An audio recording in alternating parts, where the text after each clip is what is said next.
Thomas Paine, Thomas Paine, Thomas Paine, Sam Adams, Sam Adams, Sam Adams, Benjamin Franklin, Benjamin Franklin, Benjamin Franklin. These men spoke up for what they thought was right. From their courage came such documents as the Declaration of Independence and the Constitution of the United States. From their willingness to speak what was sometimes unpopular but right, we enjoy such liberties as freedom of speech, the right to keep and bear arms, and freedom of religion. There are those who still wish to oppress our freedoms, and there are still patriots willing to stand up and defend life, liberty, and the pursuit of happiness. Men like Zeb Bell, who honor our founding fathers and what they stood for. It's now time for Zeb at the ranch, speaking up and defending your freedoms. Brought to you by Magic Valley Les Schwab Tire Centers and all of the other great advertisers on the program. And now, Zeb Bell. Here are some words of wisdom. Listen carefully. We should all live so that the preacher doesn't have to lie at our funerals. Good morning. Here comes Kate Smith, and God bless America, followed by a patriot. Come on, call in with our Pledge of Allegiance. Good morning.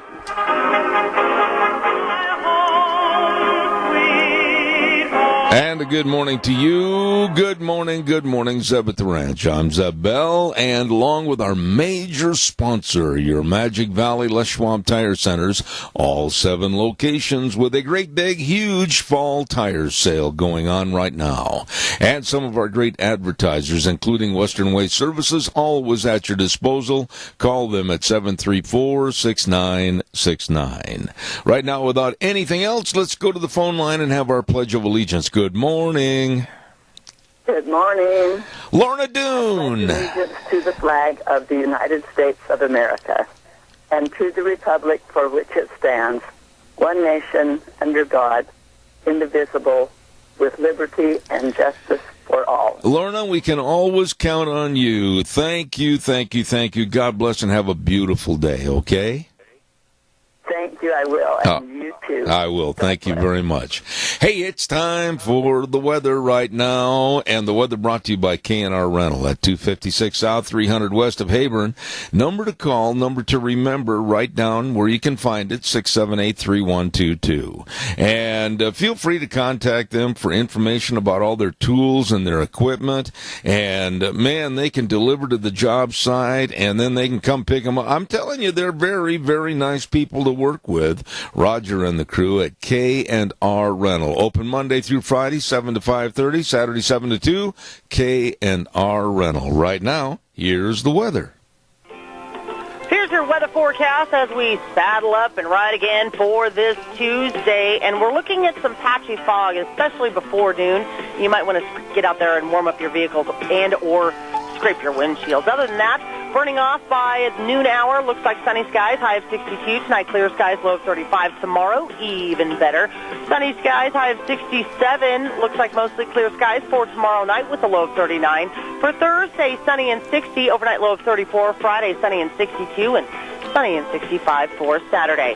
That is your weather for Zeb at the Ranch. And Gina, thank you very much. Brought to everybody by K&R Rental, 256 South, 300 West of Heyburn. And the number to call and ask them about all the different tools you may need or equipment. They've got it all, 678-3122. Remember, K&R Rental. Also want to remind you real quick, Thursday is sale day at the Burley Livestock Sale Yard, 1100 Occidental Avenue in Burley, with my buddies Merv May, Cade Rogge, and Lance Udy. The sale that works for you. Don't forget, 10 a.m. starting time at the Burley Livestock Sale Yard. And on Thursday morning, we'll have kind of a rundown of the cattle going through the ring. For cattle consignments, call them at 678-9411. Burley Livestock Sale Yard, 1100 Occidental Avenue in Burley. Sale on Thursday. Woo, good morning. We got a lot of stories to go through this morning and a lot of public service announcements. I've got a whole desk full of them here. One that I want to hit is Denny's Restaurant at 611 North Overland in Burley is welcoming you, me, everybody to take new unwrapped toys or a cash donation to help the Minnecasia Christmas Council. And they need those toys and that money by the end of October. So please hustle in there and help out the unwrapped toys, new unwrapped toys, or cash donations for the Minnecasia Christmas Council. Absolutely. Calls are welcome, 436-2244, 1-866-927-4587. Don't forget, too, Daryl's Cleaners. Oh, you went hunting. You learned the hard way, didn't you? You went hunting and got way up there, 30 miles off a paved road, up in the hills, up in the cold, built a fire, then it got dark, then went to bed, unrolled your sleeping bag and went, ooh, you forgot to get it cleaned. Don't do that. Take it into Daryl's Cleaners at 1223 Albion Avenue in Burley. They can clean all the sleeping bags. By the way, he can waterproof tents and clothing, too, so you stay dry. Daryl's Cleaners, 1223 Albion Avenue in Burley. You stop in and see them today. Got some really good people coming on this morning. Susan Swift at 9:06 about a book regarding children and guns. And then at 9:30, a really good friend of ours, Dr. Gerald, I said doctor, real good friend of mine, I mispronounced his first name, Dr. Gerard Lamero. Then at 10:06, we've got Dr. History. And then we've got a new gentleman talking about small business in America at 10:30. Alfredo Ortiz will be on the program. Don't forget Denny's Restaurant, 611 North Overland in Burley. We were just talking about them a moment ago. And they've got another location at 291 Pole Line Road in Twin Falls. America's Diner. Absolutely the very best of breakfast, lunch, and dinner anytime, all the time at Denny's Restaurant. Don't forget, you can do online ordering too. And just go to thedennys.com, hit the demand button, place your order. 20 minutes later, drive up, eat. You'll love it. Denny's Restaurant, the home of Zeb's Lunch Bunch, 611 North Overland in Burley. I heard this story last night, and I got to tell you that it just makes you, if you're like me, I was so mad when I heard this.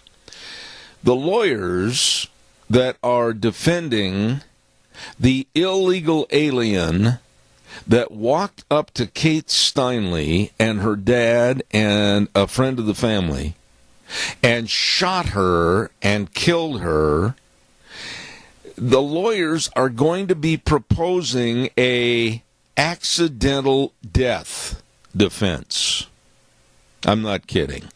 He walked up, shot at her 3 times, killed her, and these so-called lawyers, I mean, I have no, maybe I'm not being sympathetic enough, and I know and understand in our judicial system everybody has a right to be proven innocent and or guilty.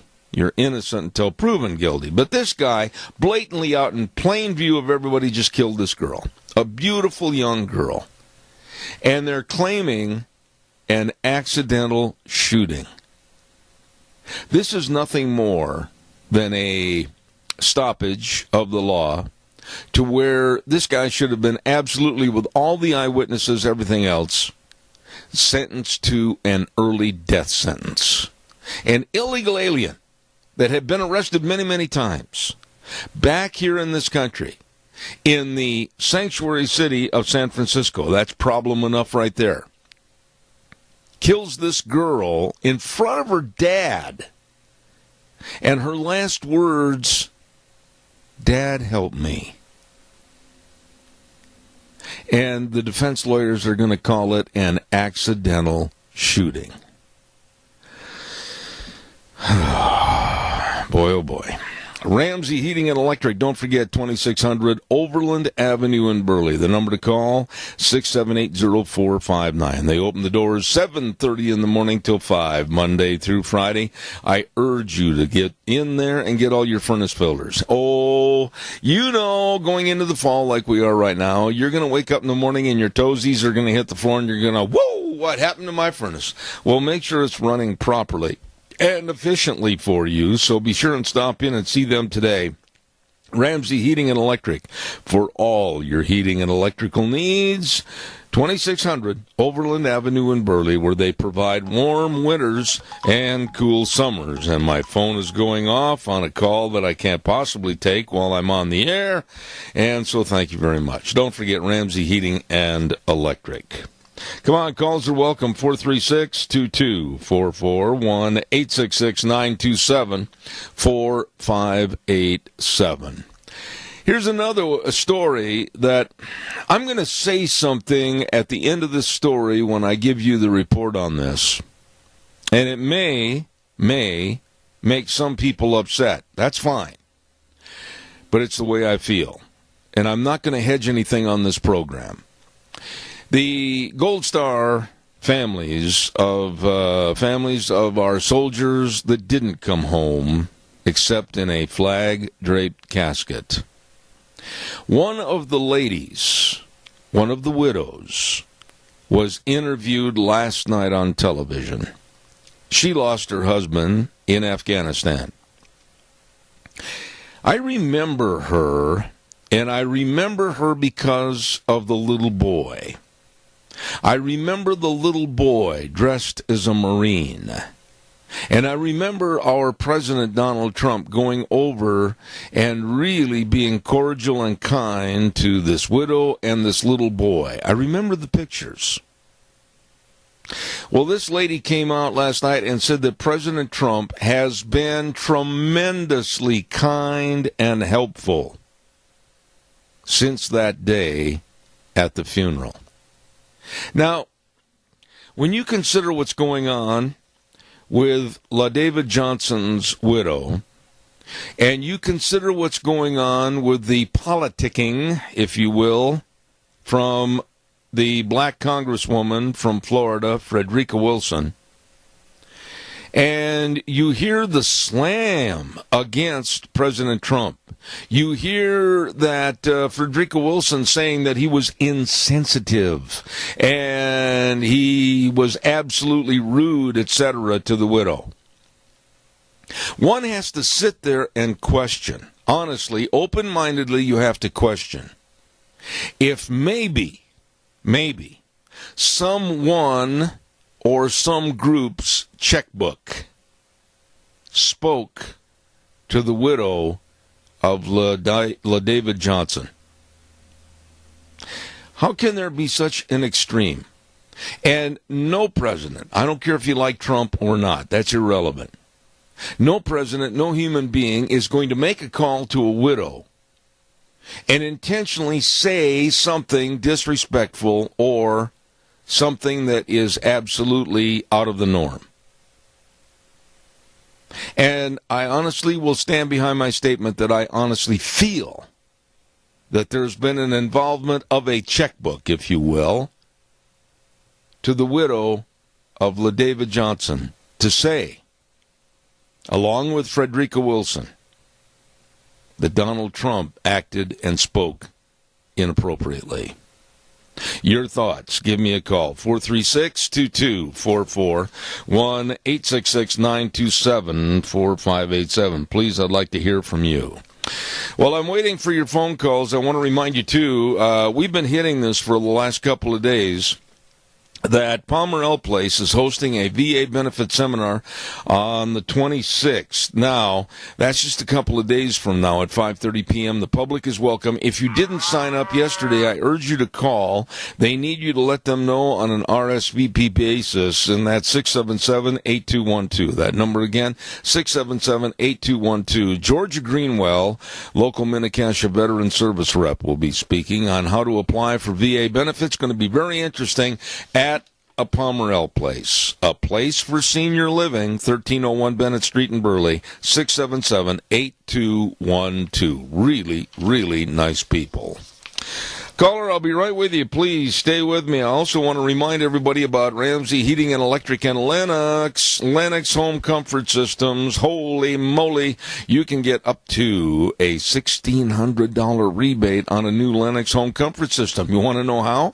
All you have to do is call Ramsey Heating and Electric at 678-0459. Ramsey Heating and Electric and Lennox, saving you money. Caller, good morning. You're on the air. Good morning, Zeb. Yes, sir. Frederica, whatever her name is. Frederica. Yeah, big hat, no cows. Yeah, really. And, this just fries my bacon, the fact that it was nobody. I would hate to think of the neighborhood she represents, because they must really be in favor of her. But she has no common sense, and she does not. Well, she couldn't pass an aptitude test if she needed to. Well, we don't know, and that's speculation. We don't know how smart and or how dumb this woman is. She already showed how dumb she is. Well, wait a minute, though. There's a difference between being just flat dumb and a lack of common sense and civility. And you know that, Keith. But the thing is... I'm really bitter towards this woman. Well, I think we all are, because she's done something and she's acted in a manner that I think has put in a very unfortunate situation the widow of this sergeant that was killed, LaDavid Johnson. And she's highlighted this thing to the point where now people are raising their eyebrows and asking questions like I am. Why are other Gold Star families, why are they very sympathetic and very kind in their remarks about our President Donald Trump? And then this one all of a sudden is seemed like arm in arm with Frederica Wilson in condemning and condemnation of his remarks. It doesn't make sense to me. Yeah, it does. It makes a lot of sense. But the widow invited her to listen in on the conversation. Yep. Now, that was just wrong right there. So the widow's not going to be any help at all to our president. Well, I'll stand behind my remark of a few moments ago, and Wheels, again, there's a little feedback coming down the line. I'll stand in regard to my remark that a lot of times, and you know this is true, Keith, you've seen this, you've heard this, you've read about this, that sometimes the influence factor of different groups comes in, and they have said, it's been proven in the past, hey, you kind of say this to the press, and we'll slip you a little money here. And I honestly feel if maybe the checkbook has been opened and has spoken to this widow. You're right on. Thank you, Keith. Appreciate your call. God bless you, man. Thanks. Bye-bye. All right. Calls welcome, 436-2244, 1-866-927-4587. Oh, I know. There's going to be people out there in the audience that go, oh, Zeb, that was despicable. You shouldn't have said that. Well, again, to those people, I will speak how I feel, and I will give you the truth. And I think that's honestly, in this particular situation, what's happened. Calls are welcome, 436-2244, 1-866-927-4587. Don't forget, there is going to be a fun time at Maury's Steakhouse this Thursday at 219 East 3rd Street in Burley. It's a Meet Steve Yates for Lieutenant Governor. Going to be a big shebang. It's going to be Thursday, October 26th this week from 6 to 8 p.m. And Steve Yates wants your vote for Lieutenant Governor. Here's a guy that wants to help create good-paying jobs and strengthen education in the state of Idaho, among many other things. And the hosts of this event are former Representative Bert Stevenson, Doug Pickett, and Mark Peterson, inviting you to meet Steve Yates in Burley on Thursday night. Steve Yates for Lieutenant Governor meet and greet this Thursday, paid for by Bert Stevenson. Steve Yates for Lieutenant Governor. There you go. Calls are welcome, 436-2244, 1-866-927-4587. Come on, give me a call. While I'm waiting for your call that I know is coming in, come on, get out of bed, give me a call. Dino's Septic Service in Rupert. You know, we used these people about a month, 2 months ago. to come over. We had some septic tank problems, and I was absolutely amazed at their very fast, fair, friendly service. You know, they do the job that we don't want to do. Yeah, I mean, they're out there doing this 8 hours, 10 hours a day or whatever, and it's a job we don't want. Let me tell you that. Well, I'll tell you what, you give them a call. Septic tanks pumped and sewer and sink drain lines cleaned, liquid waste removal. They are the best. Dino's Septic Service in Rupert, 436-6526, or in Burley, 678-1638. They got a great big truck on the side of the doors that says, "Smells Cargo on the way." Dino's Septic Service in Rupert. Yep, the best. Good morning, caller. You're on the air. I'll put in a plug for Dino's. When he shows up, most of the people are really happy to see him. I was. Back to Frederico, whatever her name is. Frederica Wilson. She is a race baiter. Yep. Almost is what I get the feeling of. And she thinks an awful lot more of herself than the rest of the world does. And she's on a high now that she's got national attention, and she's going to milk it for all it's worth. I could not agree with you more. I mean, I think you've hit it right on the head. She is nothing more than a glory seeker. She's using this as her so-called 15 minutes of fame. She's using this for a hopeful, to her opinion, enhancement of her political career. And all I can say to her is I certainly hope that what you've done and what you've said turns into a disastrous happening in your life and you are drummed out of office. Trump is right. No, I'd like to know why she wears cowboy hats in Florida. It's a denigration to anybody that wears Western wear. Her hats make her look like the town clown. Uh-huh. Anyway, no, I am not impressed with her abilities. Well, I'm glad to hear you call on this, Chris, because you'd be surprised at the people that live right here in this area that think she is absolutely an outstanding citizen, an outstanding congressman, and she's just standing up for the people. I'll tell you what, it made me sick. There's a lot of better ways to stand up for the people, and that is make sure the things that are getting to them are really going to help them. There you go. Instead of being on TV all the time and neglecting her own job. There you go. Thank you very much. I always appreciate your call. You make me feel good in the morning. Thank you. Well, thank you. You're welcome. Okay. God bless. Thank you. Caller, I'll be right there, I promise. Hang on. Don't forget Burley Physical Therapy and Rehabilitation, 1263 Bennett Avenue, Suite 2 in Burley. And the number to call and make an appointment, please do this. They'll help you get back to feeling and being you. That's right. I mean, excuse the cough. Don't forget if you've had surgery, maybe you're recouping from an accident, a sprain, a strain, whatever. Hey, these physical therapists are really, really good. Headed up by Nick Greenwell and the rest of the staff. They want to serve you. They will, and they can serve you at 1263 Bennett Avenue, Suite 2 in Burley. Call the number. They've got the only hydrotherapy pool around in the area. I've walked 1,000,000 miles in there, and it's helped me a bunch. Burley Physical Therapy and Rehabilitation, 678-1191. Caller, good morning. You're on the air. Yes, good morning, Zeb. Going back to that shooting in San Francisco, the young woman. Yeah.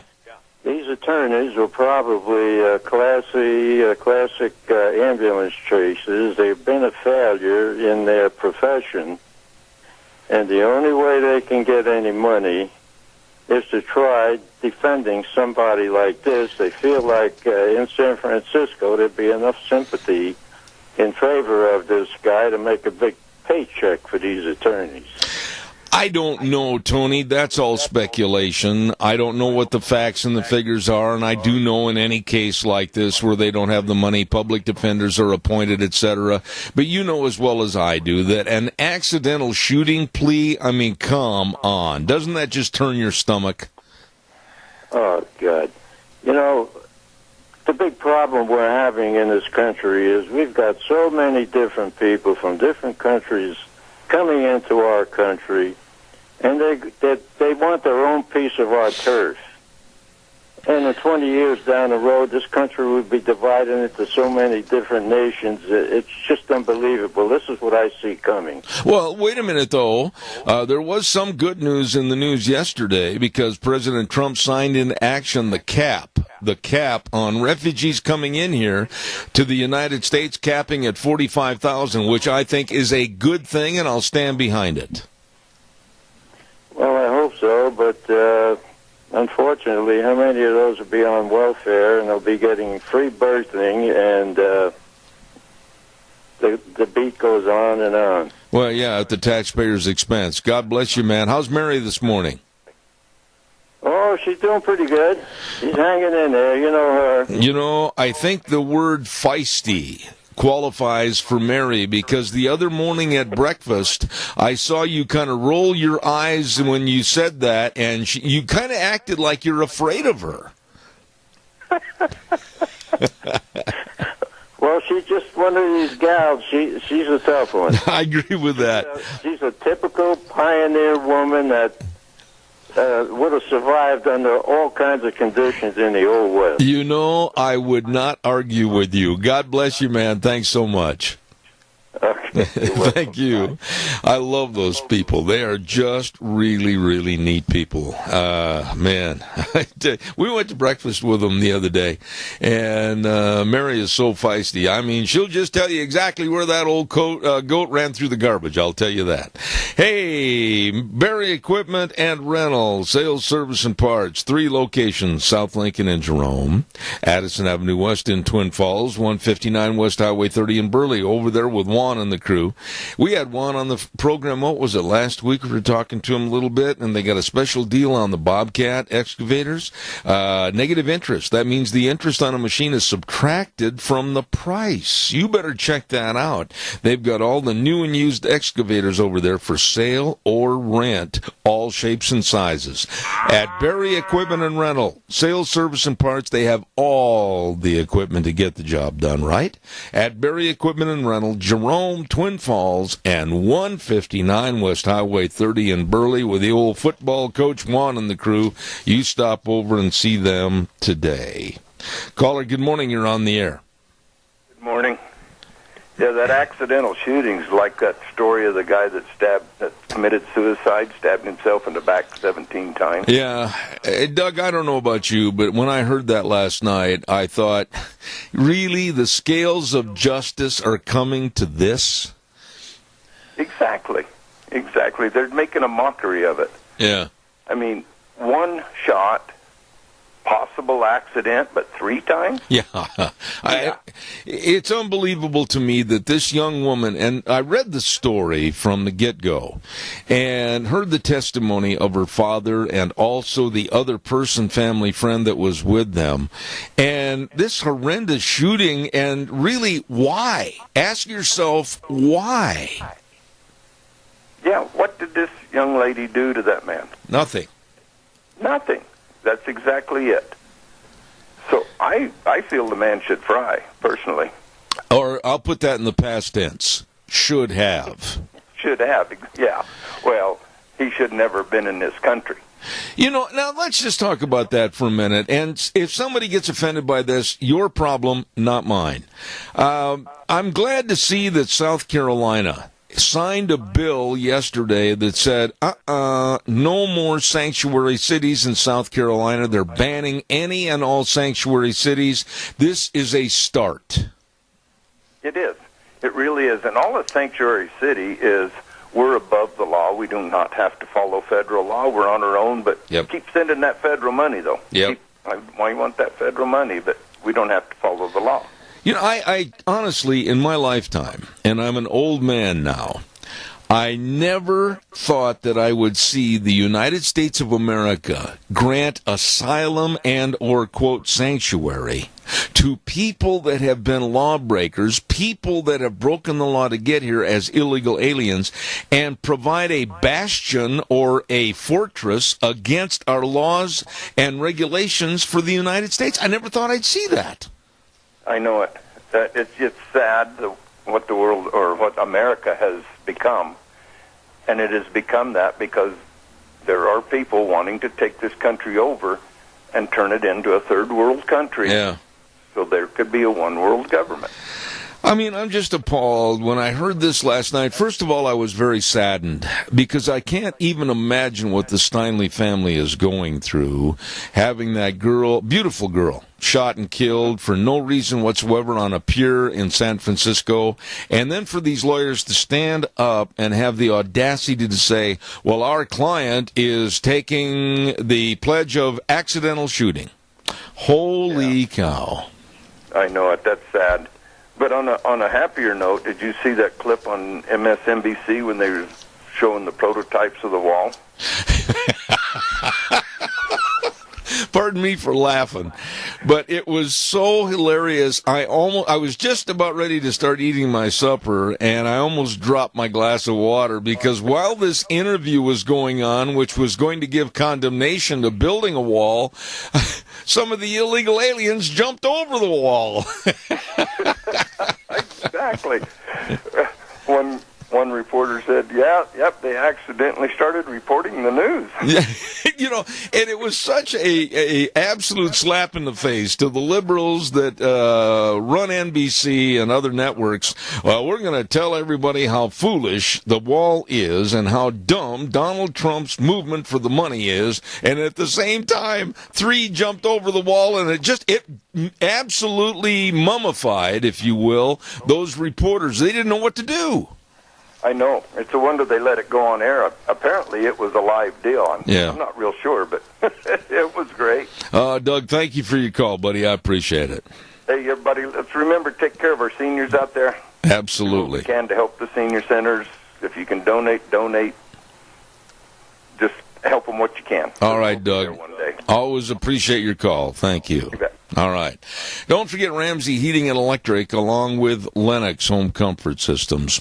All teamed up to help you feel good inside. Here it is, almost 1st of November, and I have a fly in this studio that must have been in another life a kamikaze pilot because he will not leave me alone. I have my trusty green fly swatter, and I'm going to get him. Now, back to the commercial.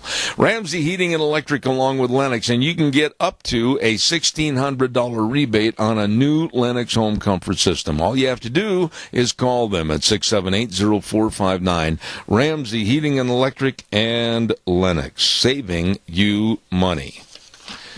This next little story, it's so repugnant to me because it is a slap at sanity. It's a slap at realism. It's a slap at life. It was brought up last night that now there are over, quote unquote, 64. Write that number down. 64 different accepted genders now. I want you to mull that over a little bit. There are now 64 genders, and I can't help but giggling when I say this because they expect, they being these crazies out there, expect us to know and or care about their absolutely nut job genders that they're trying to promote. 64. And all this is, with this transgenderism and everything, is nothing more. This is my opinion. You don't like it, turn the dial. It's nothing more than a slap in God's face. That's what I believe. There are 2 genders, male and female. If you're a young adult and have no clue what you are, you really have led a sheltered life for 18, 19 years. And for these kooks and crackpots and these absolutely brainless twits that go around saying, well, I'm this today. Well, I'm going to be that tomorrow. I think I'll be a rhinoceros. And then I might turn into a windowsill. This is completely crazy. Two genders. And I honestly hope and pray that society will get back to an honest appraisal of what really is real, instead of living in a fairy tale la-la land of complete craziness. There you go. Calls welcome, 436-2244, 1-866. And then to be fined and or placed in jail if you don't address someone by the proper gender pronoun? Are you kidding me? I couldn't care less. And now in California, they want to make that absolutely more of a punishable offense than many other felonious crimes.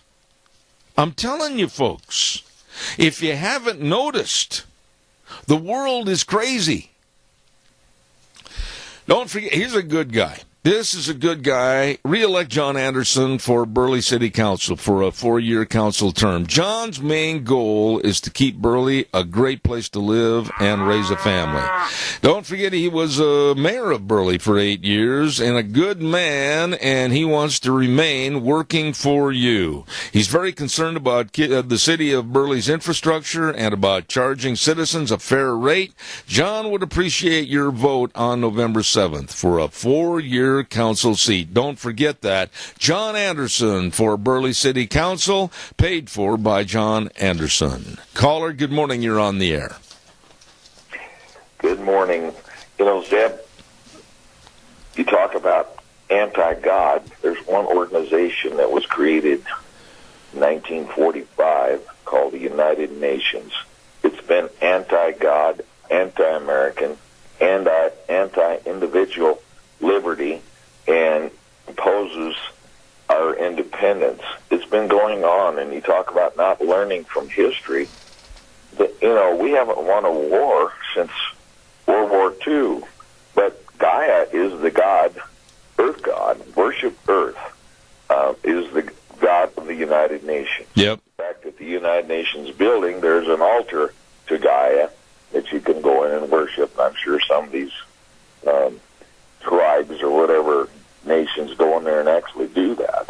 But, we have been subjected to this stuff since, well, I'm not sure. You weren't born in 1945, I don't think.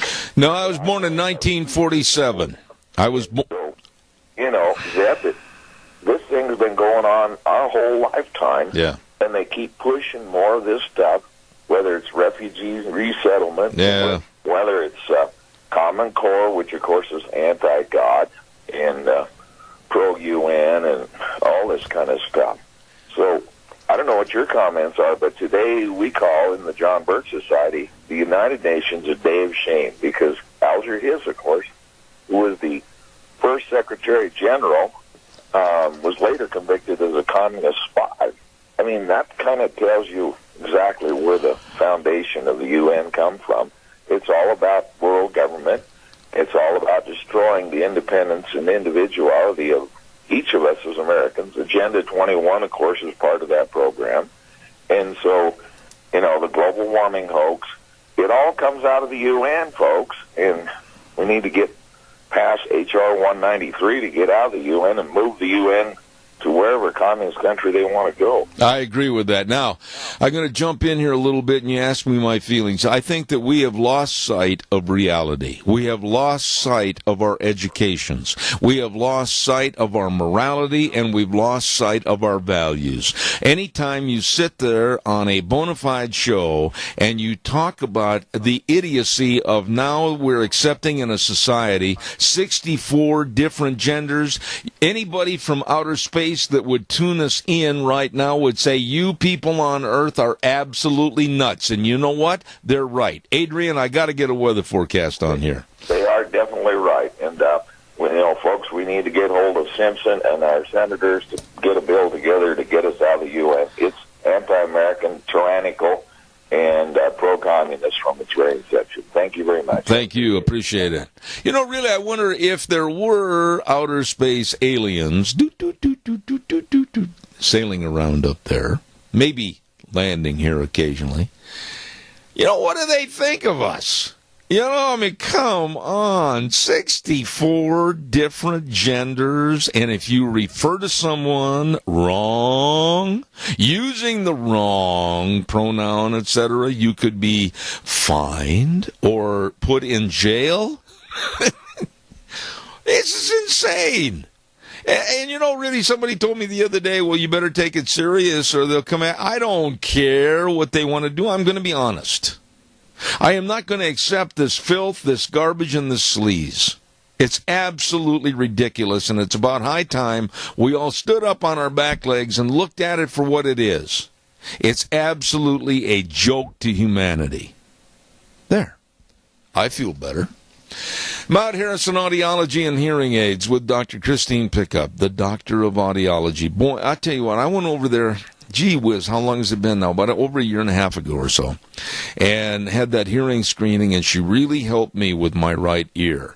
And they're located right across from the Minidoka Hospital emergency room, and I urge you to call, make a hearing screening appointment, and it will really help you. Absolutely. Oh, and also by Mount Harrison Audiology and Hearing Aids, they welcome Katie Bingham to Mount Harrison Audiology. She's the new patient care coordinator. There you go. Right now it's time for Gina and the weather. Here's your weather forecast as we saddle up and ride again for this Tuesday. And we're looking at some patchy fog, especially before noon. You might want to get out there and warm up your vehicles and or scrape your windshields. Other than that, burning off by noon hour. Looks like sunny skies, high of 62. Tonight, clear skies, low of 35. Tomorrow, even better. Sunny skies, high of 67. Looks like mostly clear skies for tomorrow night with a low of 39.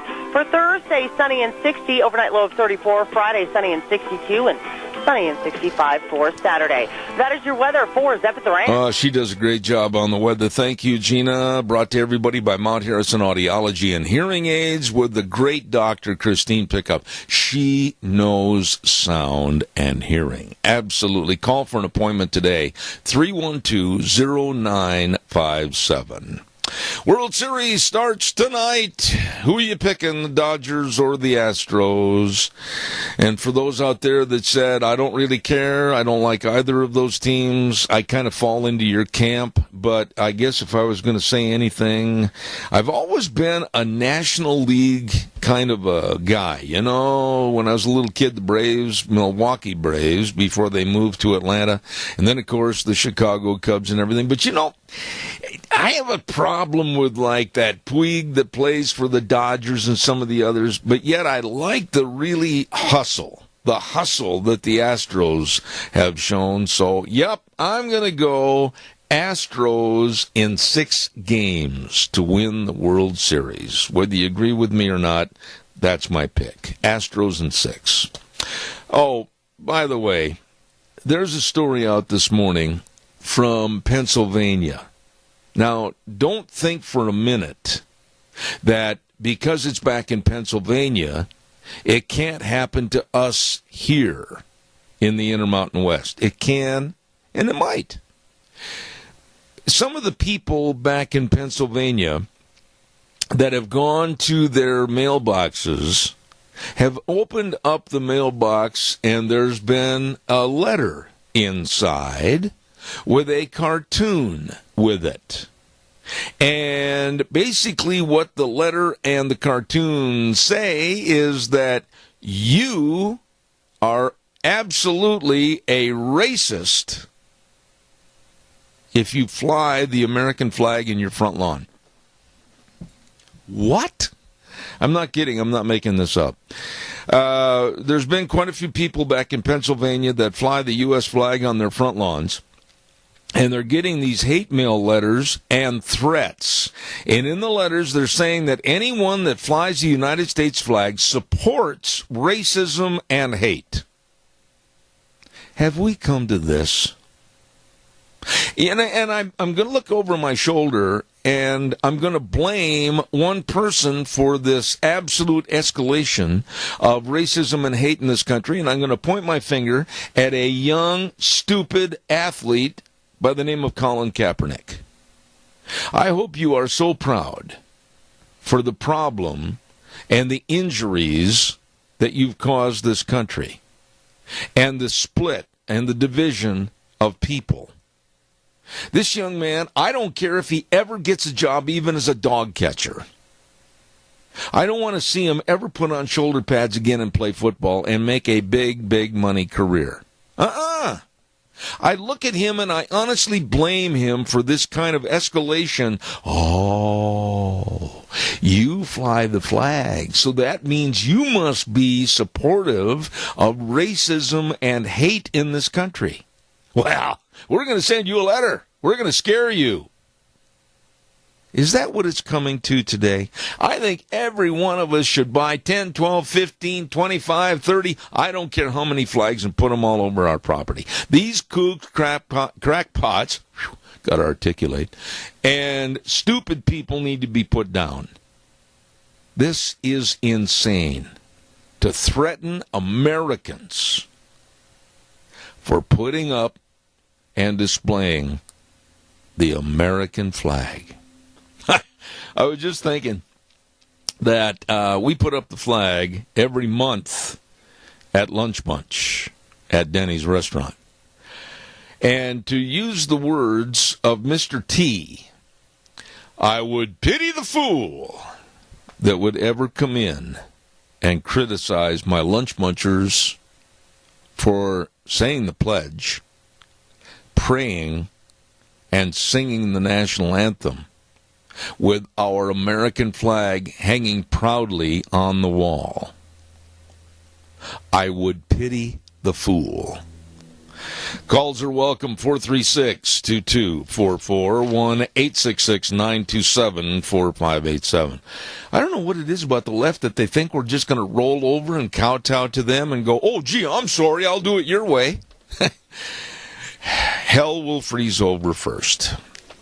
Don't forget the big fall tire sale going on at your Magic Valley Les Schwab Tire Centers, where doing the right thing matters. Always has. They've got a great big fall tire sale on your passenger car tires, like your Eclipse tire, premium traction, superior ride quality, on sale. And all the pickup and SUV tires, better get in there today for the tires you need for winter and fall driving, or reverse that, fall and winter driving. That's how it goes.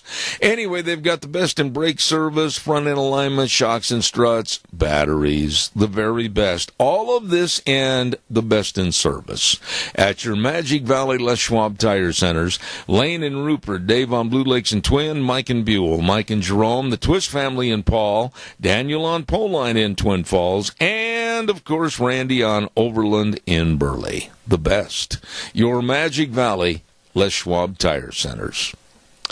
I got time for another call. Please get on the line. Give me a jingle real quick, and we'll talk about anything you want to talk about. Oh, by the way, another scare, and this really is a validated concern from North Korea. That fat little corpuscle over there with the severely bad haircut has threatened the United States again, saying he's going to send over bombs with anthrax and smallpox to get us. One can go poo-poo and just kind of wave him off, but you really have to be realistic and say somebody with his mental capacity, which is limited, and with his hatred for the United States, which is maximized, we need to take what he says in extreme caution and talk about and realize he, Kim Jong-un, is capable of doing some of the absolute craziness that he says he will do. Calls are welcome, 436-2244, 1-866-927-4587. Let me real quick, I've only got a moment here before I have to go back over to the news. But I want to remind you, the Hopwood Family Benefit is going to have a dinner and auction Saturday, November 4th, and this is going to be at the Kimberly Middle School Commons, and they're going to have a tri-tip beef dinner at 6, live auction at 7, and they've really had some real problems come up in their family, health problems, etc., and I urge you to be in attendance. And if you can't attend, go to any First Federal Bank to donate to the Carol and Rodney Hopwood Benefit. I know these people. They are wonderful wonderful, wonderful people, and we wish them absolutely the best. Don't forget that's coming up on November 4th. We are going to take a little break right now and turn it back over to the big boys from CBS, and they're going to come in and just absolutely destroy everything we've put together for the last hour. Coming up next hour, Susan Swift, an author, and she's a pretty straight shooter. Used to be an actress in Hollywood, and she's written a book, and we're going to talk about that, a children's book about guns. And then at 9:30 this morning, Dr. Gerard Lamero, all of this coming up on Zeb at the Ranch for the next hour. And then, of course, don't forget Dr. History at 10:06. We got a whole bunch going on. Zeb at the Ranch, Wheels, take it away.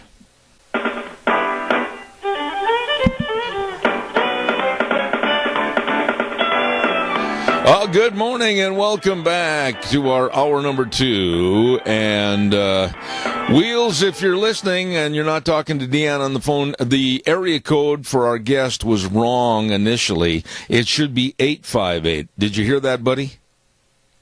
I did. I'm talking to Deanne right now. Oh, no, you're not. I'm talking to you.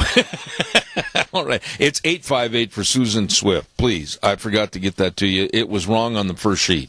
Welcome back to live radio, where we correct our mistakes in front of millions. There you go. Hey, Zeb at the Ranch with our major sponsor, your Magic Valley Les Schwab Tire Centers. All 7 locations serving you with the great big fall tire sale. And then if Wheels is ready to go, also some of our main sponsors and advertisers, including Western Way Services. From the canyons of the Snake River and all across southern Idaho, we're always at your disposal. Western Way Services, we care about our community, our resources, and this great land. Western Way Services is lending a hand, always at your disposal.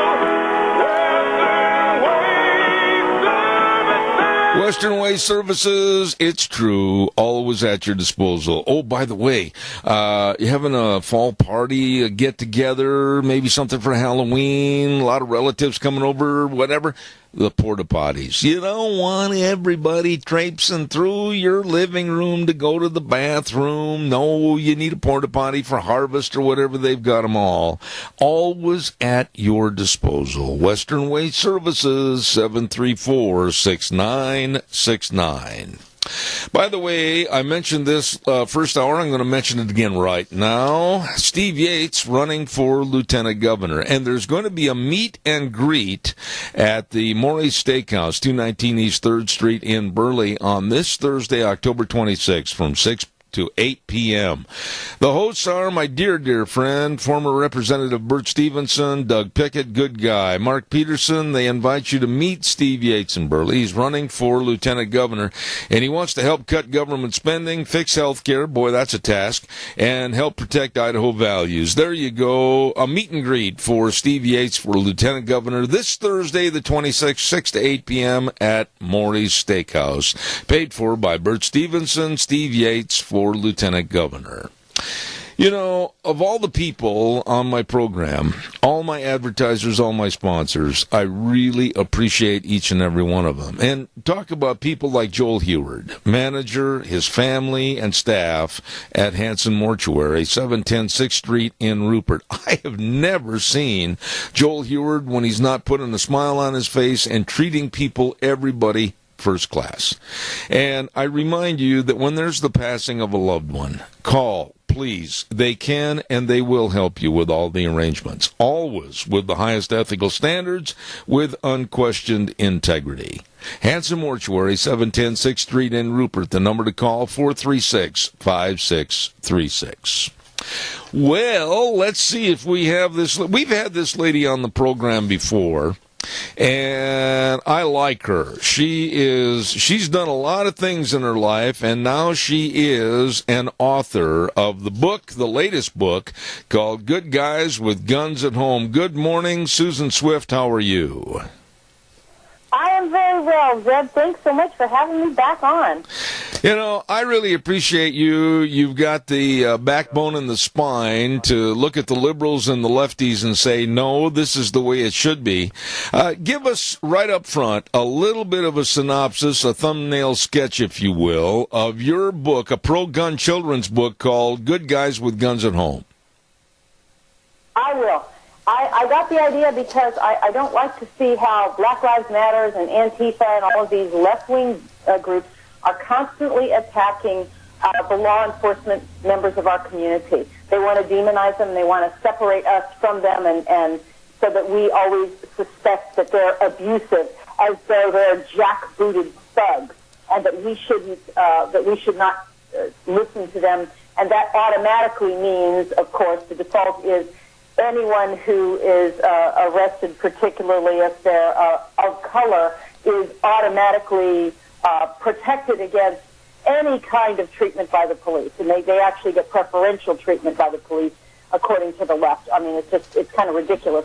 What the left is doing is so demonizing our domestic law enforcement that they are afraid to do their job, because every day, if a police officer leaves his wife and family at home, he doesn't know if he's coming back, because he may get into a firefight and he may not feel like he can even shoot back, because if he does, he might be brought up on, charges of excessive force. So they're living in a bunker zone, and I hate to see that, because that will eventually hurt people in our community who can't get protected. And eventually the goal of the left always is to destroy our law, our Constitution itself.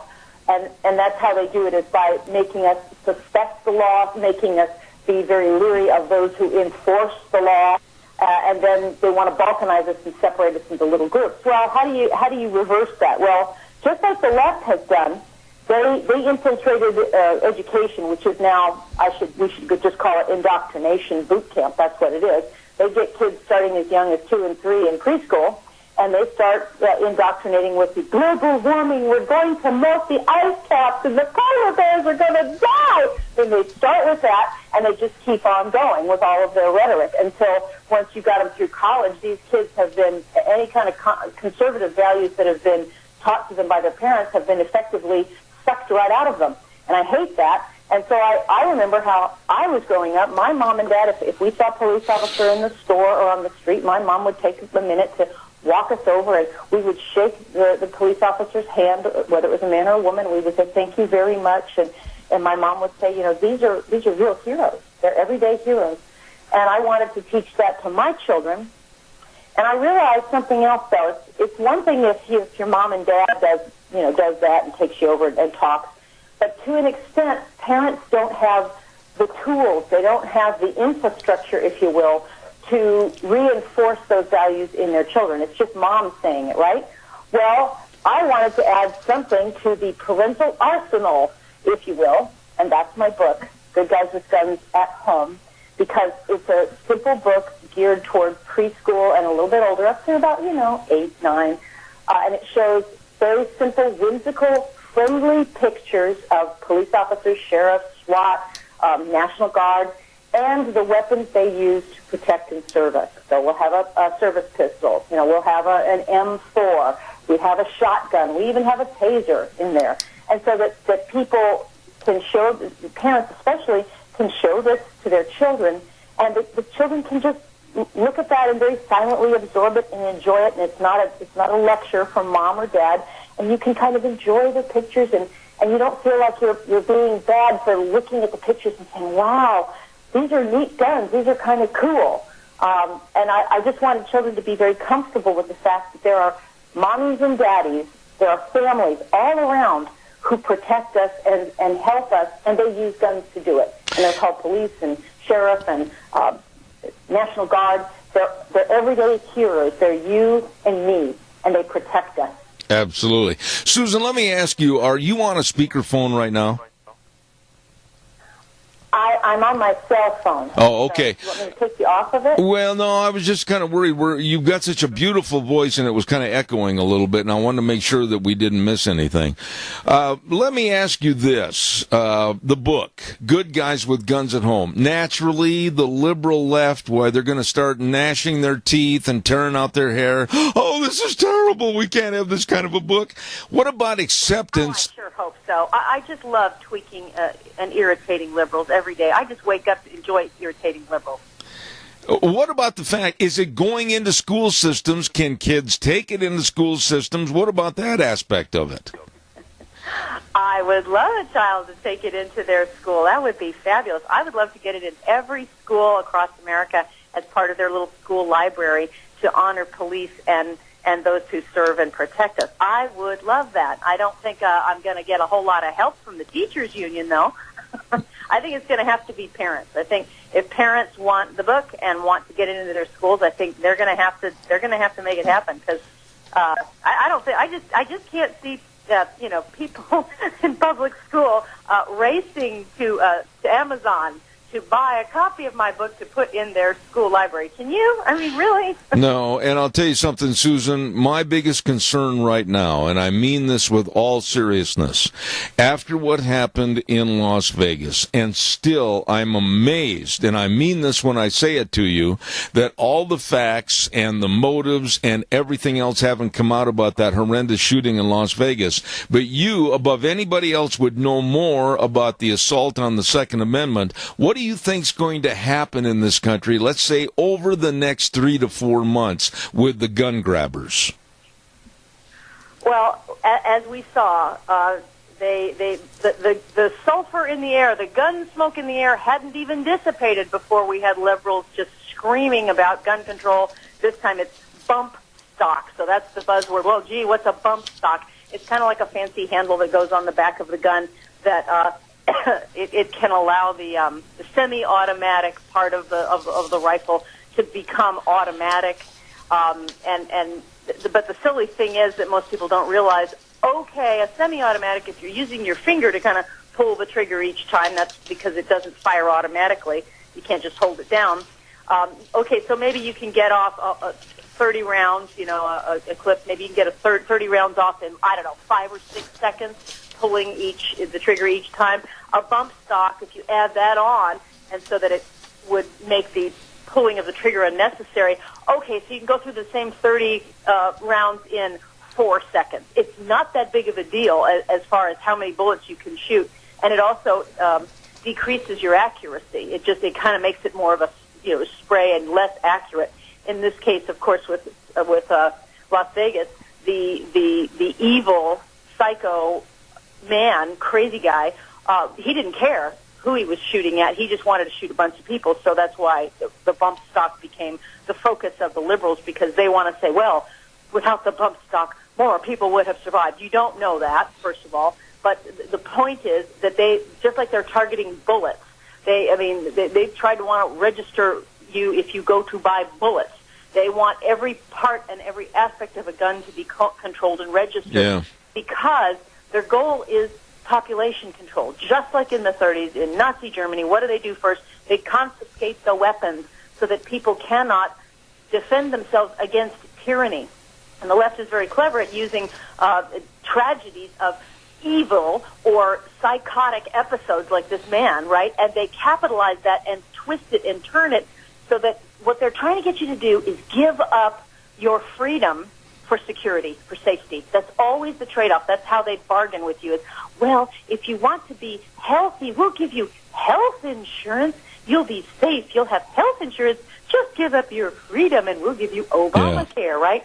It actually doesn't make you any healthier, but it plays on your fear that, oh my gosh, I might not be able to pay for health care. So it plays on your fear. Same as with their relentless assault on the Second Amendment. The Second Amendment is there to protect us from government, from these very bureaucrats who are screaming for gun control, right? But they want to play on our fears that, well, there might be another psycho out there who's going crazy, and he might be shooting it up, and we got to make sure that no one has guns. You and I both know that any evil person, any psychotic person, any person with a ton of money, they're going to find weapons and they're going to get it, while you and me and the regular Joes out there, we won't have access to weapons. It takes us, we got to register. It takes 10 days more, to background check. We don't get to have the weapons, so we will be the sheep, and only the bad guys, the evil guys, will have the guns. Absolutely. And that doesn't work for me. Now, the interesting thing about Las Vegas, and it's funny that you mention it, we don't know really what's happened, and the disconcerting thing is that at least what I've been able to track, I hope I'm up to speed, but Las Vegas police has kind of changed the story and the timeline several times, and they've released some information and not all of it, and it's very confusing as to what exactly happened. Some people believe that there were two shooters, for instance, and there was different videotapes suggesting perhaps there was a second shooting going on and different sounds, etc., and sights. And the interesting thing is, a friend of mine said this on the day it happened, and it's kind of interesting. He said, you know what, mark my words, there's going to be more of this type of activity, because he believes that the left would like to orchestrate things like this, where you have a lone shooter, crazy guy, set them up as the fall guy, if you will, to target primarily, I guess, white, bitter gun clingers, the conservatives, the majority of Americans who are members of the NRA. That's why this man perhaps the theory goes, that's why maybe this man targeted this country western singing event. That this was a big, event where mostly the audience would be conservative white gun clinger people. The evil gun clingers in our society, right? The overall thrust of his notion is that if the left can successfully create these events and demonize, people who are acting on at shooting at conservatives, the conservatives may start rethinking their devotion and their defense of the Second Amendment, and they may say, yeah, this is getting out of hand. We're having several of these events, and we really need more gun control. If you can change the hearts and minds of the people in flyover country, most Americans, the people who are, they tend to vote that we are a center-right nation, and most of those people understand that guns are very useful for protection. If you can sway that group of people, then you can shut down the Second Amendment. I agree. His theory is that we're going to see more of this. It's going to be targeting conservative groups where gatherings would be, where conservatives would mostly get together. So you wouldn't have it at late night hip hop rock band in L.A. It would be more along the lines of the Midwest, Arizona, places, flyover country, Colorado perhaps, where people are going to get together, and they tend to be, more conservative. Susan, it's an interesting theory out there. Part of the reason of those theories is because, again, the Las Vegas police have not done a very good job of being as I hate the word, but transparent.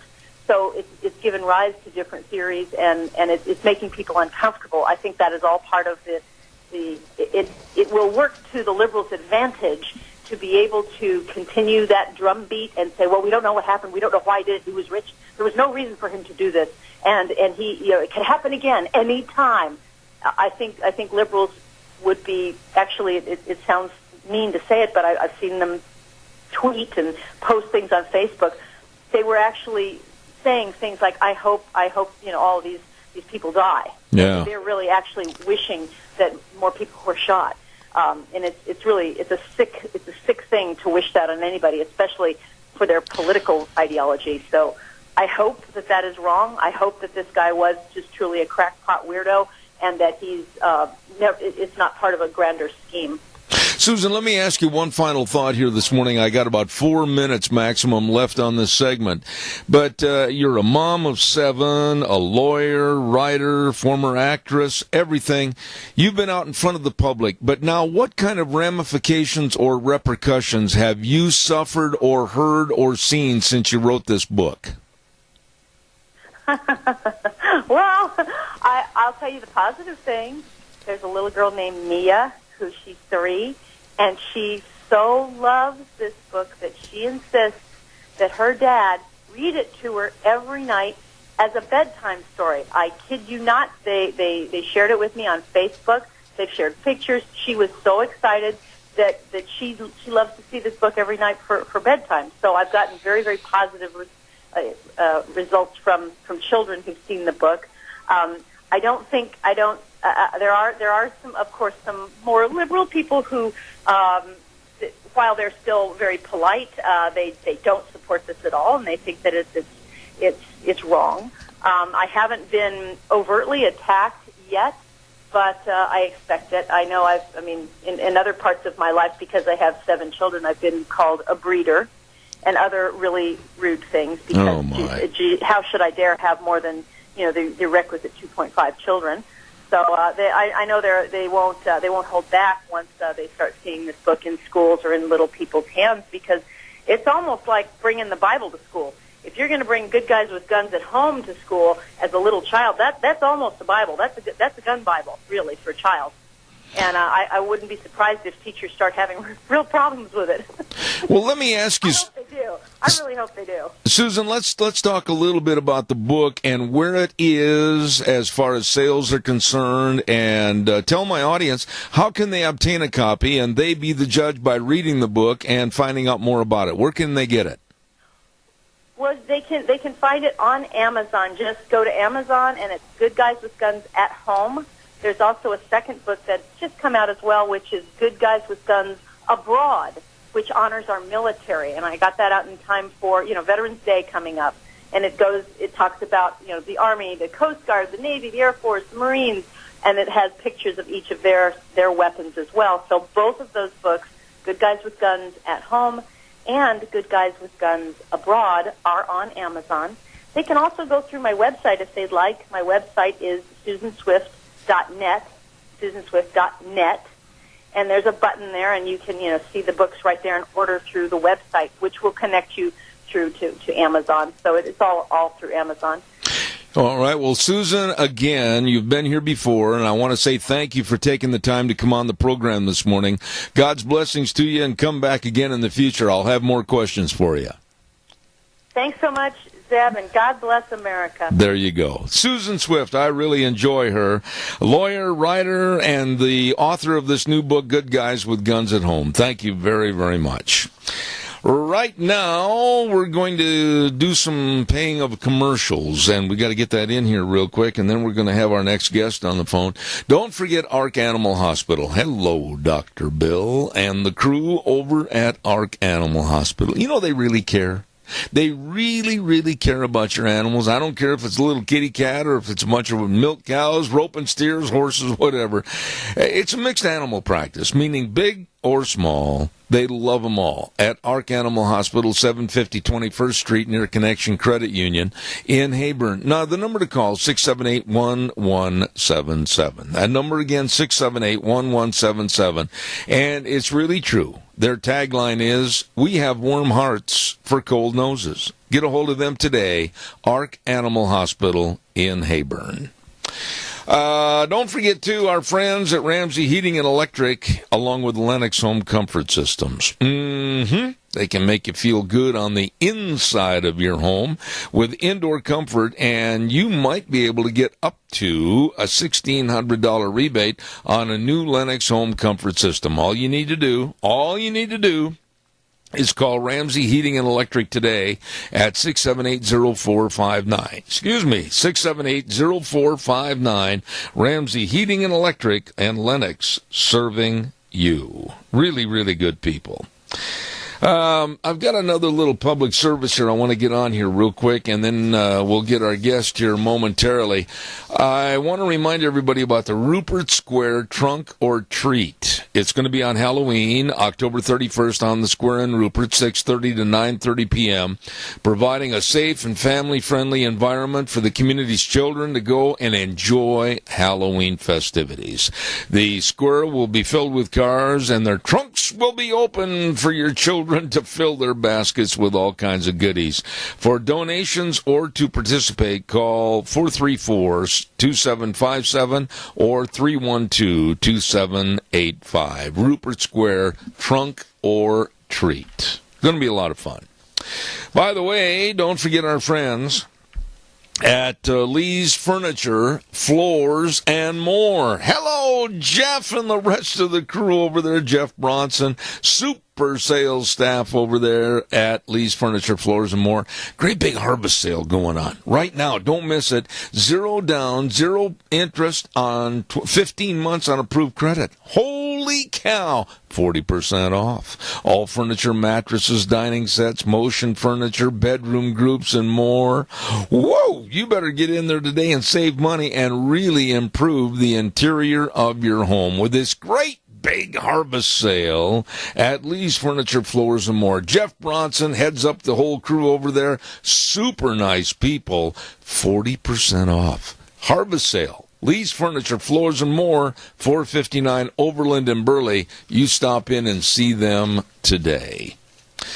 And don't forget to our friends at Cameron and Siemens Insurance. Hello! Hey, I called them yesterday, and they're doing a little work for me.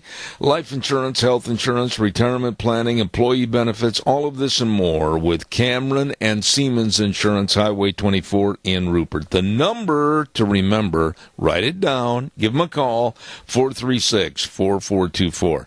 They can and will help you. Really dedicated people serving you. Remember the number, 436-4424. Cameron and Siemens Insurance, Highway 24 in Rupert.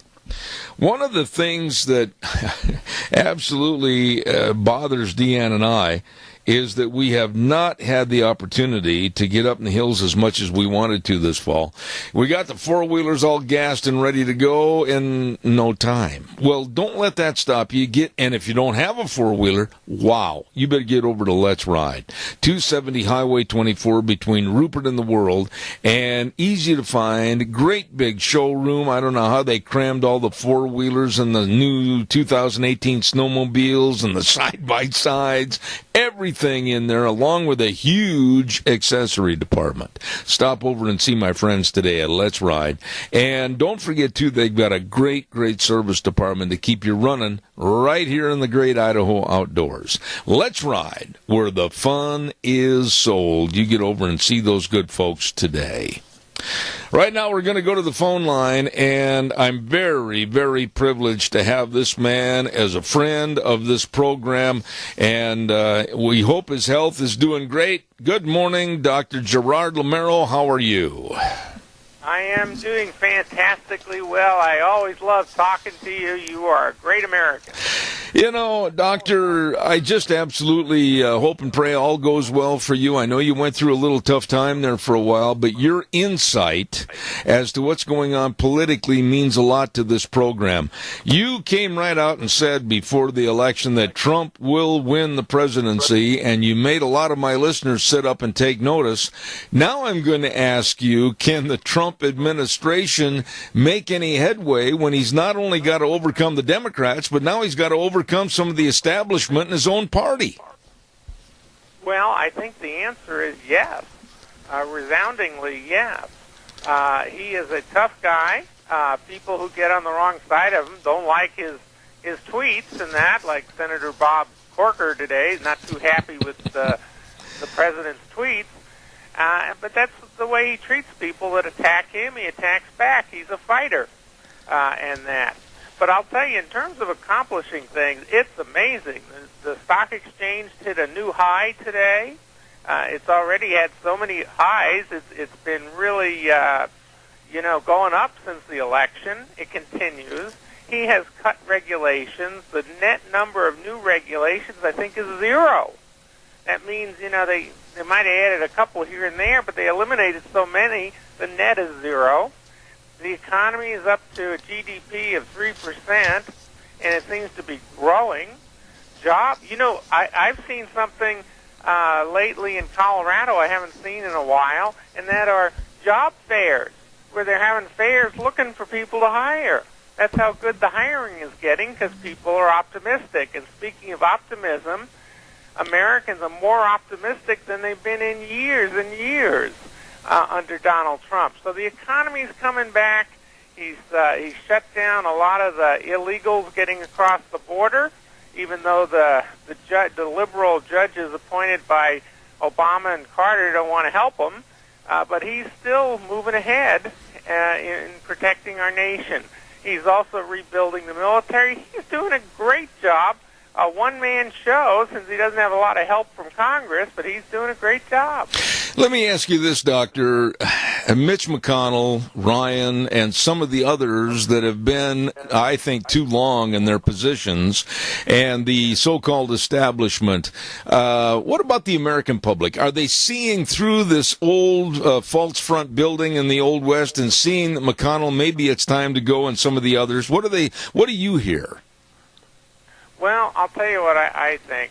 I think Trump's base is consolidating. I think there's evidence that, believe it or not, a lot of liberals who like big government are giving up on the Democrats because they're delusional. They're so negative. They're against free speech. They are anti-constitutional that even liberal Democrats are saying, we can't take this anymore. We're abandoning that party, and we're going to go over. Have you heard of the movie The Matrix? Yes. 1999 sci-fi movie, and they talked about people who swallow the red pill see the truth. They're no longer delusional. Well, people on the left are saying, we're swallowing the red pill. We're becoming like a red state. We're supporting Trump because these other people are delusional. They are seeing the truth, believe it or not. I think that is remarkable. Does it surprise you, Doctor, and I'm kind of going in a shotgun approach this morning, so my apologies. That's fine. But does it surprise you to see this story, and I predicted this over a month ago, not that I'm any smarter than anybody else, but I'm a little closer to the uranium story with the Russians than some other people because of my involvement in the story. But the uranium story, the Russian collusion on that story, the bribes, the Hillary, the Bill Clintons, Obama, the Department of Justice. Wow, this could turn into a huge story that a lot of the networks are avoiding. I think you're right. Andrew McCarthy, you may know the name. Yes. He's a former federal prosecutor. Yes. Said that he thinks it's a racketeering case, that they have enough right there for a racketeering case. You know, you have influence peddling, you have obvious bribery, you have Bill Clinton was paid $500,000, triple what any other consulting engagement he had in Russia was by this bank that was involved. And after the $500,000 speech, he went and talked to 7 people that apparently were all involved in the deal. Hillary Clinton, from what I understand, was the chairman of the committee that made the decision to let the Russians get 20% of our uranium. And it goes on and on and on. It looks like it might have been covered up by Eric Holder, the then Attorney General. It looks like Bob Mueller was involved. He was the head of the FBI. It looks like Comey was involved. It looks like Rod Rosenstein, who's now the deputy AG. People thought he was legitimate, but he looks like he might have been involved, all in a potential cover-up to boot. So this is a scandal of a large proportion dealing with something that's very obvious. Bill Clinton got $500,000. The Clinton Foundation got $145 million. And the Russians got 20% of our uranium, of which they supposedly were not supposed to leave the U.S., but some people think there's evidence that uranium went overseas. And where did it go? Did it go to Iran? Who did the Russians sell it to? Yeah. This is a giant potential scandal. You know, if I were an investigative reporter, kind of like the old days of Watergate, I mean, where are those reporters, where are those journalists today that are shirking and not doing their duty to open this can of worms up and go into it and find out about the money, go into it and find out about the uranium that was shipped supposedly through Canada and then off to foreign ports, to go in and find out about the Clinton Foundation and the involvement of the Obamas? I mean, there's so many things that need to be investigated, and most of the left media, they're chicken. Yeah, well, I'll tell you, you're right about that. But there are some who have the pro-American patriotic spirit and want to find the truth because they're journalists at heart. And some of those right now are at on the Hill. That's a particular publication, and they're the ones who broke the story. And there's also Peter Schweizer, who's the author, who wrote about, I think it was called Clinton Cash, the name of his book, and that goes into more detail. And apparently, the Department of Justice under Eric Holder forced the whistleblower, in this case, to sign a non-disclosure agreement so he wouldn't tell Congress what he knew. And that in itself sounds like a cover-up. And I think that fellow has now talked to Congress anyway, despite the non-disclosure agreement. And I think it's unraveling. And, you know, it's funny, a few months ago, back in March or February, people were saying, oh, Trump's being so nice to the Clintons, he's letting them off the hook. And I said, I don't buy that for a minute. I said, I think as time goes on, they're going to discover more and more, and the more and more they discover, they're going to have to start taking action. I think this whole Russian collusion thing has backfired. I think the people who are attacking Trump and looking for something bad, they never found anything with Russian collusion with Trump. They're finding just the opposite. There's a real can of snakes and a can of worms involving the Clintons, and I think that's starting to be investigated. And I don't think there's any way they're going to hold this back, because this looks like too clear a case of potential racketeering. Dr. Lamero, is there a broom and a dustpan big enough to clean up this garbage in Washington, D.C.? Well, I'll tell you what, it's not going to be easy because the corruption is rampant. I think the last administration was basically doing things they had no business doing. I think they didn't care about the rule of law. I think they didn't care about our wonderful Constitution. I think it's going to take a big broom, really big broom, and I don't think it's going to be done overnight. I think this is going to take years. It may take another presidential term after this one for Donald Trump or whoever might be the next president. I think this is going to literally take years. We're going to be reading about, we're going to have books about what this scandal involved years from now that haven't even been written yet. I think this is one of the biggest things in the history of the United States. It is major, and it also, I think, hurt the national security of this country. I think it's big time, but I do think eventually the truth will come out. You know, the truth is like water. It finds its own level. You can't force water to stay uphill. It'll come downhill someday.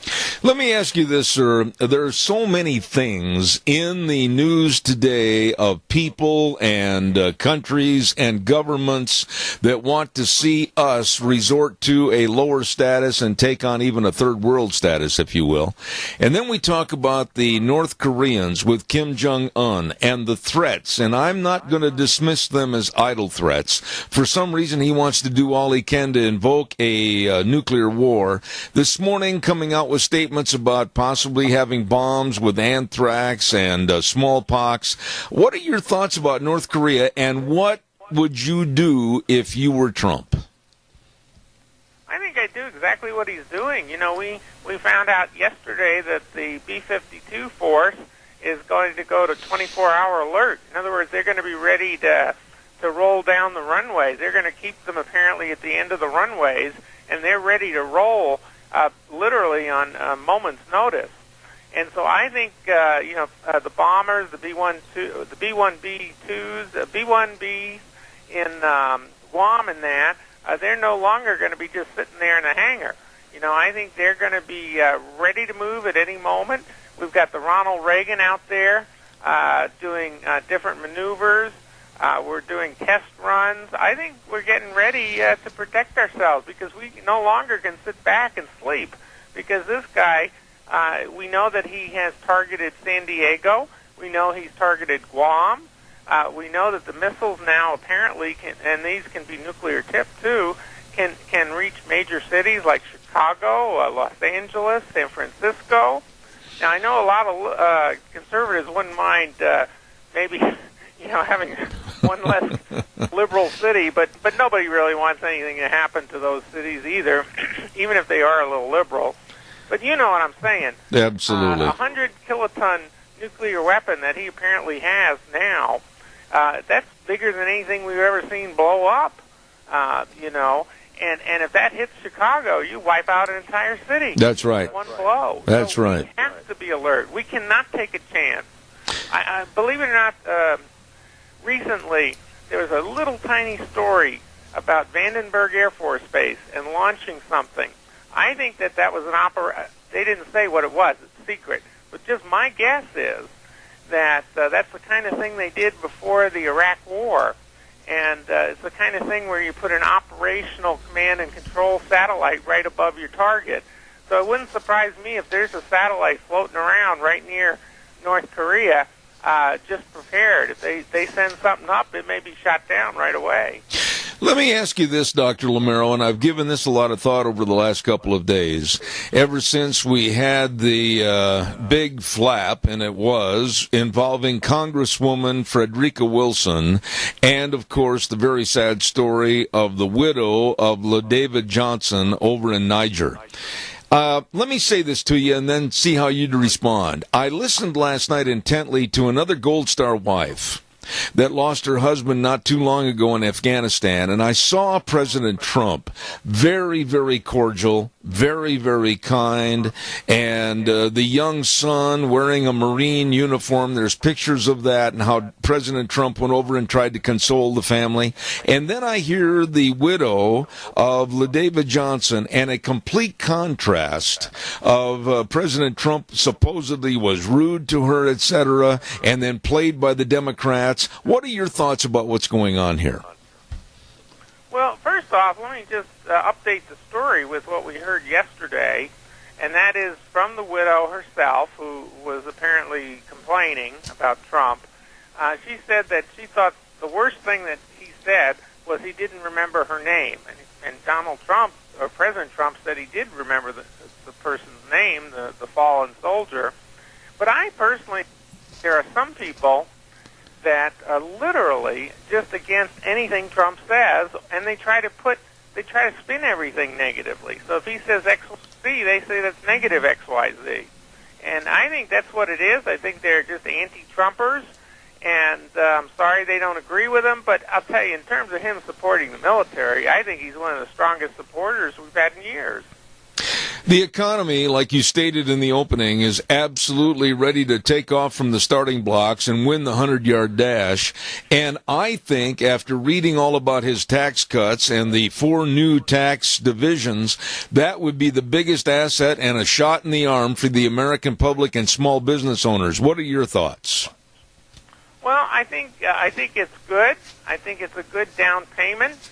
I think it's 75% of the way there, but I think he should add to it. I think we should. Those people with the $1 million tax bracket, people think, oh, they're millionaires and billionaires like Trump. No, those aren't the kind of people that make $1 million. They're little entrepreneurs. They're little dry cleaner owner that did well and got 2 or 3 dry cleaners. You know, they're small businesses typically. I mean, the really, really affluent. I mean, the Warren Buffetts and the really people with huge bank accounts and that, they're all invested in shelters and things where they're basically not paying the top rate probably most of the time. I think it's the little guys. So I think everybody should get a tax cut, and we'll have even a bigger economy.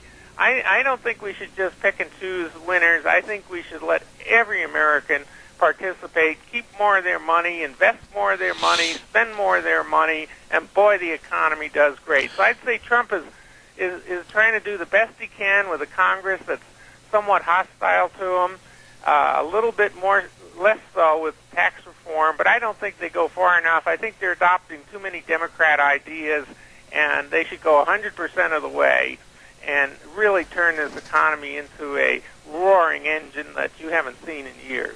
Let me ask you, sir, any new plans for another book after your great book, Great News for America? Are there any plans for another work? Yes. There's a new book coming out. I'm working on the book cover, looking at pictures right now. And the new book is supposed to be out roughly in January. We hope it makes it in time. And it's called More Great News for America.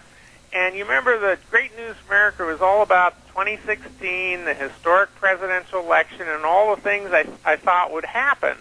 By the way, 9 out of 10 of the predictions did come true, and one of them still coming true. And more great news for America is all about the 2018 elections and what I predict is happening and how I think this is going to be another tumultuous election cycle. But in the end, I think America is moving in the right direction, and all of it can be summarized with the title of the new book, More Great News for America. I think a lot of this man. He's a good friend of this program, Dr. Gerard Lamero. God's blessings to you, and thank you for coming on the program this morning. Well, God bless you, and God bless all your wonderful listeners there. Thank you, sir. God bless. Very, very interesting man, and I hold his writings in high regard. That book was great. Great News for America, and his thoughts on politics.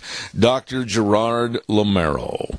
Right now, we've got to get a weather forecast on, and the weather this hour is brought to you by our friends at Phillips Oaks Goodwin Crane and Company.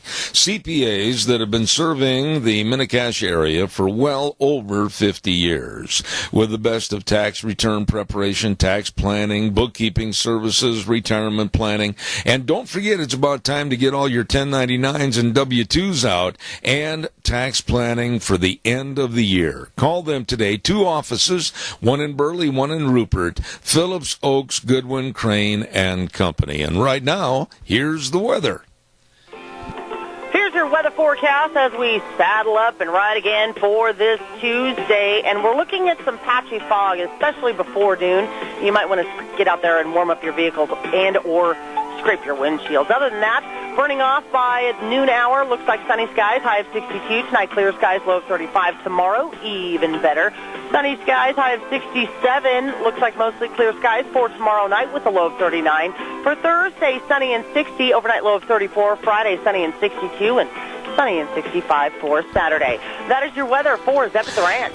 Thank you, Gina. And, of course, the weather brought to you by Phillips Oaks Goodwin Crane and Company. Wonderful people, and they'd like to thank everyone for all their business they've provided to them over the last couple of years. Phillips Oaks Goodwin Crane and Company in Burley and Rupert, bringing you our weather. Thank you very much. Oh, man, it is a beautiful, beautiful day outside, and I've got time for a call or two. Give me a jingle on the landline. Hey, I want to remind you about Forever Green Lawn and Tree Care. You better believe it, as the nights cool down and the days grow shorter, you're going to know fall is here. And you know what? Christmas and the holidays right around the corner. And if you're dreading, like us, hanging those Christmas tree lights or the Christmas lights outside and everything, have you ever considered letting Forever Green's experienced staff help out? That's right. They can put it all up for you. They're really, really good, and they'll give you a free quote or schedule an appointment. All you need to do is call Forever Green Lawn and Tree Care, Kimberly number 423-6454. That number again, 423-6454.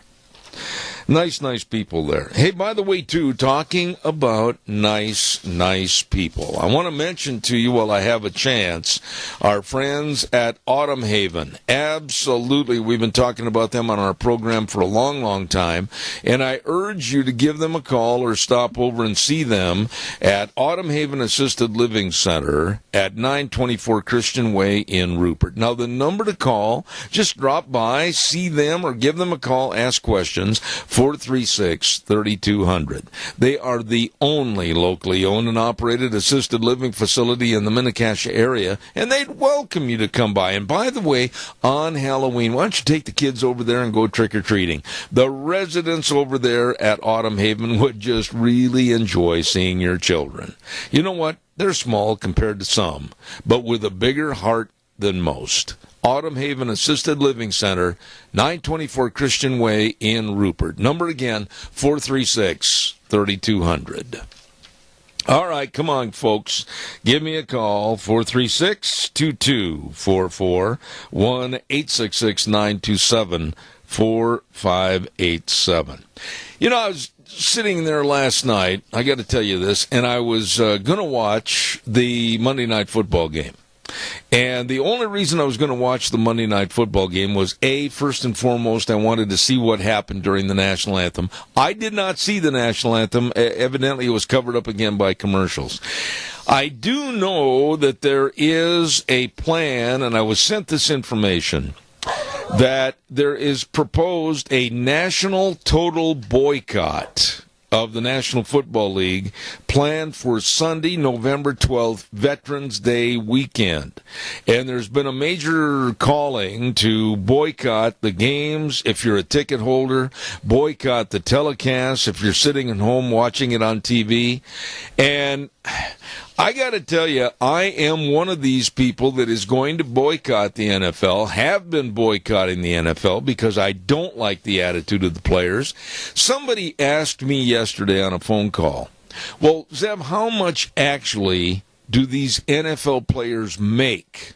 Let's talk first and foremost that most of the problem, underline the word most, are with the black players that feel that they're oppressed. That's been the main thing, that, we're oppressed and we're taking a knee to fight oppression and bigotry and racism. Listen to this.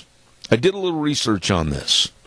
The minimum salary for first-year NFL players this season was $450,000, or that equivalates to $26,470 per week.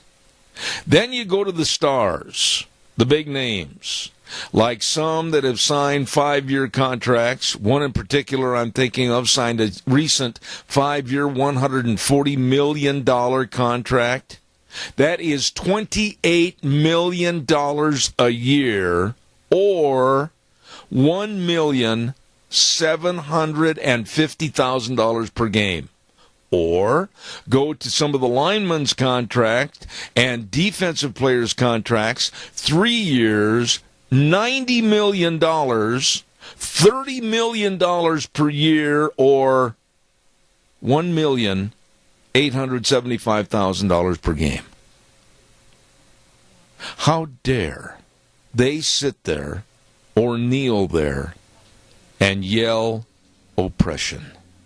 It drives me nuts.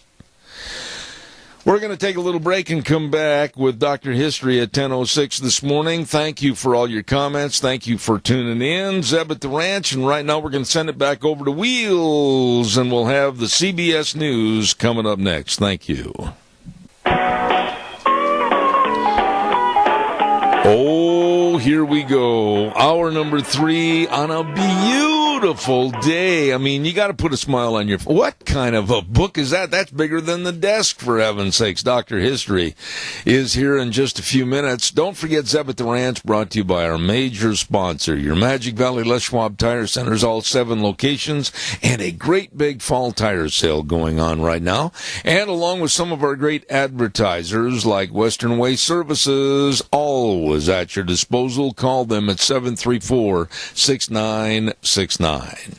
Want to remind you, on Thursdays we have a special segment called School Days in Cassia County, and it's brought to you by A Child's World at 1308 Overland in Burley.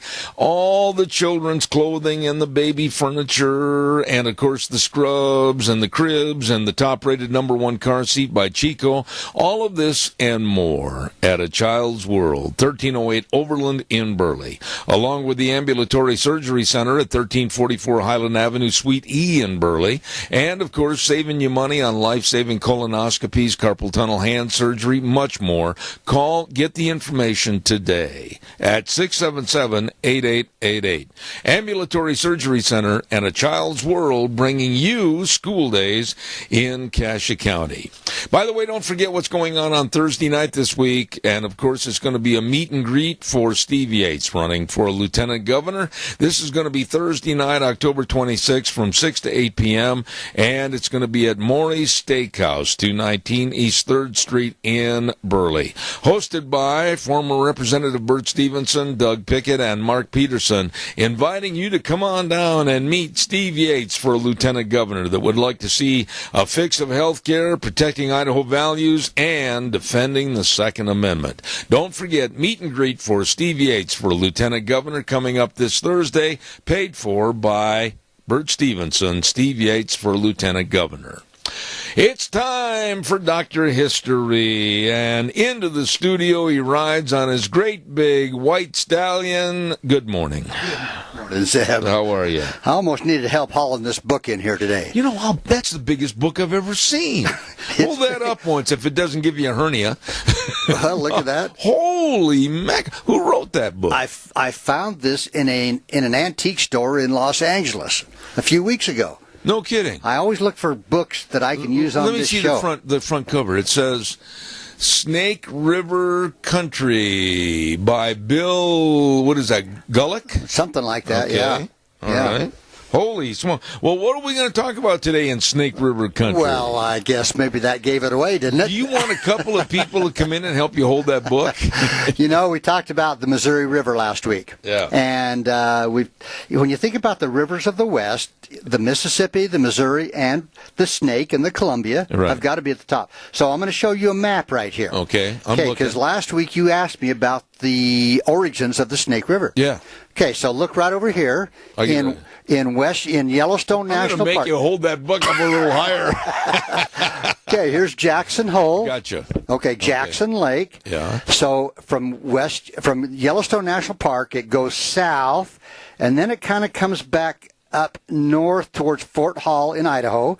And then you've got the Henry's Fork, which is Island Park. Yeah. Henry's Fork area comes in and joins. Yeah. Then it comes down across southern Idaho, all the way across to the western side of Idaho. And there it forms the border between Oregon and Idaho and goes up north all the way up into Washington. And then it heads west over to where it joins the Columbia. Okay.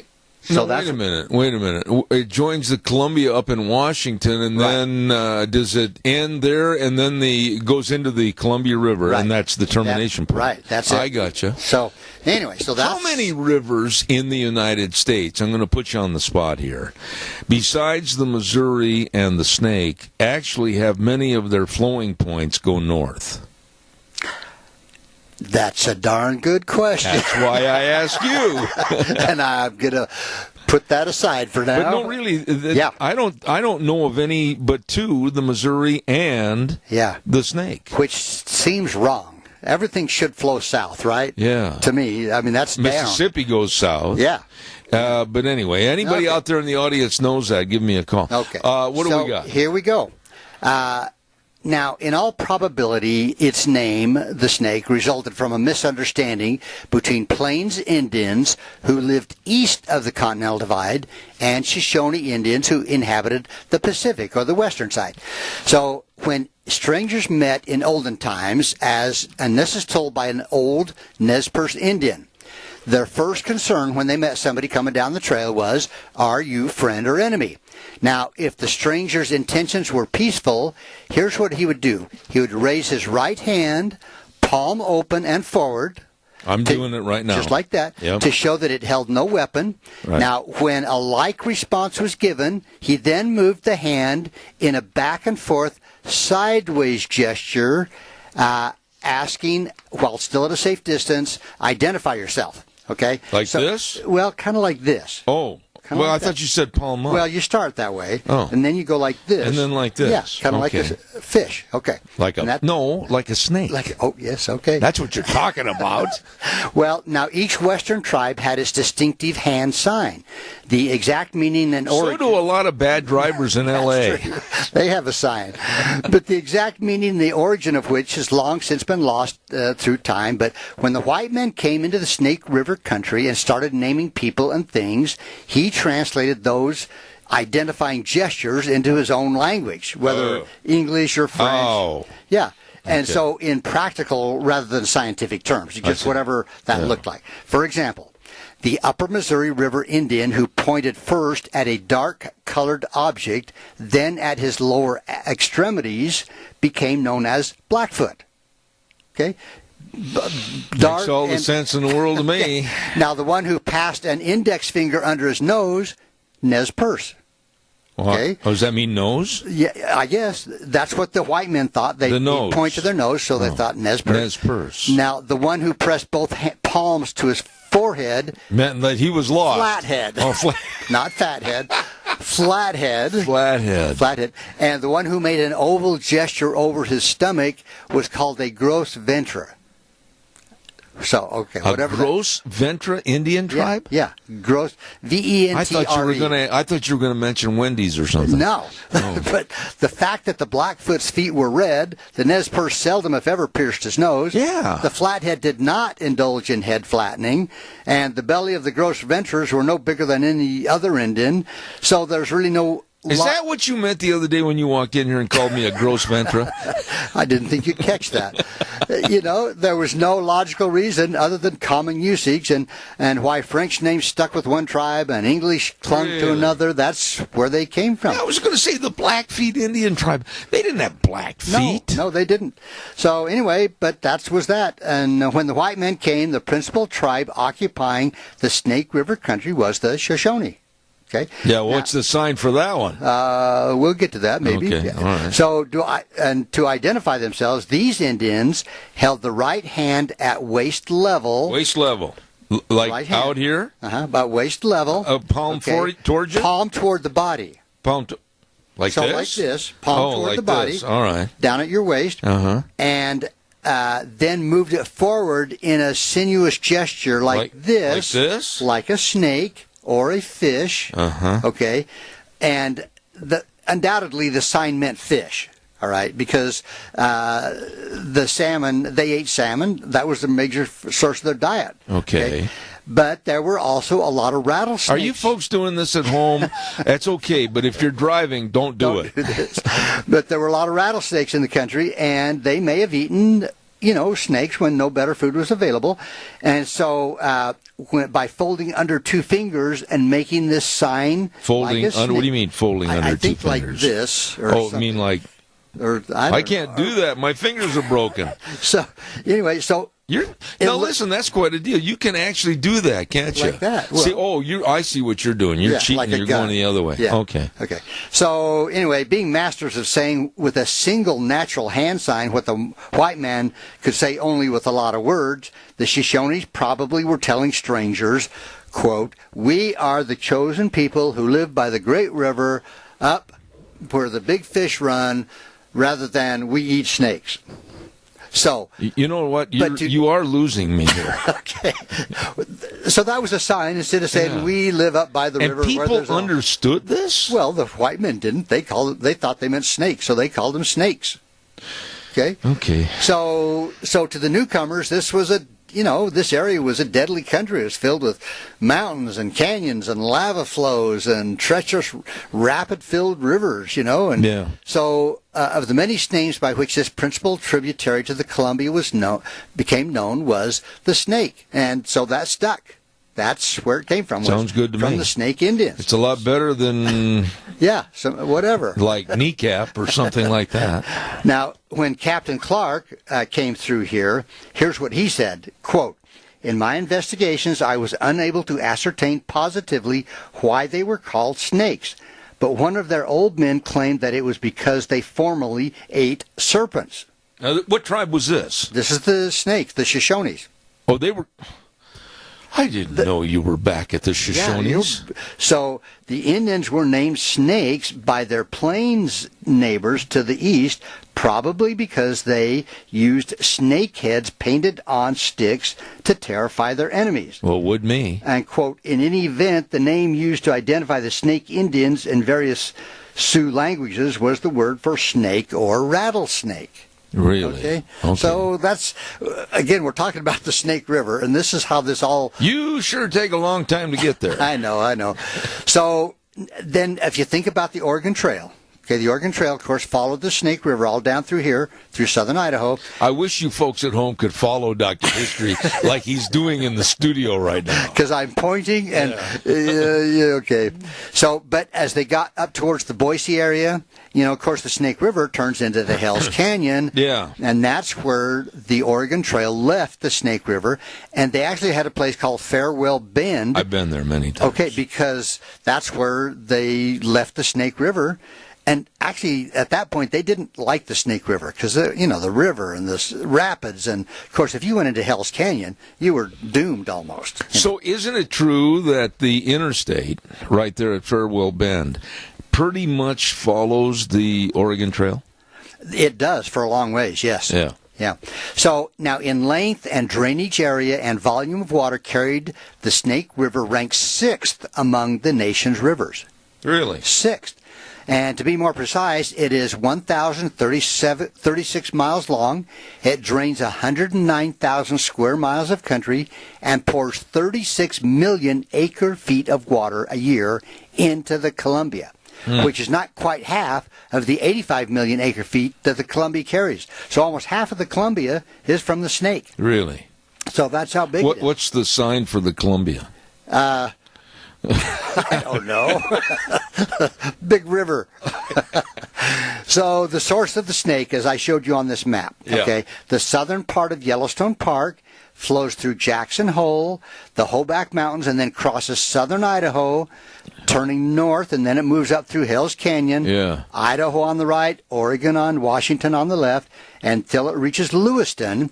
Then it swings to the west and flows 140 miles through southeastern Washington, through the Palouse Hills until it joins the Columbia near Pasco, Washington. What's the main feed source of water up by Jackson Hole? I think it's just all the little tributaries that come to form Jackson Lake out of Yellowstone, and it just, of course, gets bigger and bigger. And then the Henry's Fork of the Snake River from Henry's Lake and Island Park joins. Fed by underground springs or whatever? Yeah, and all these tributaries that flow into, and keep in mind, that's all on the western side of the Continental Divide. Yeah. So if you get up to Henry's Lake and that part, and you go over that little pass over towards West Yellowstone, that's the Continental Divide. And it's just kind of like a hill. And to think that on this side it all flows to the east, on this other side it all flows to the west. Really? Just kind of I don't know, like you, I think it should all flow south. You know? Yeah. So I'm still kind of confused about your hand signs, but go ahead. I'll quit. So anyway, for knowledge of the Snake River country between the date of the Pilgrims and that of Lewis and Clark expedition, there was a lot of ideas about the Snake River and things west.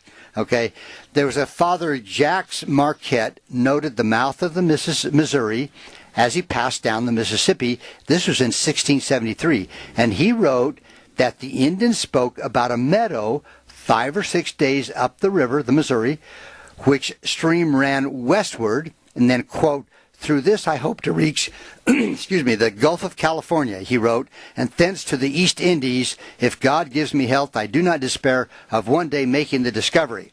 So he was wrong. Now, these guys like this Jacques, what was his name? Marquette. Was he that father that founded the Marquette University back in Wisconsin? I believe so. Really? Yeah. And he was an explorer. Well, he was on the when he saw the Missouri River coming into the Mississippi. That's where he learned from the Indians that supposedly there was a river that went west up there somewhere. So they really, when they got on these rivers back in the 1600s, 1700s, they didn't have a clue where they were going to end up. No. Now, there's another guy, a guy named Matthew Segow, who had been with a guy named LaSalle, and he told a tale. Now, he, and I'm going to say, quote, claimed actually to have crossed the western mountains, descended a river to towns governed by a king, blood kin to Montezuma.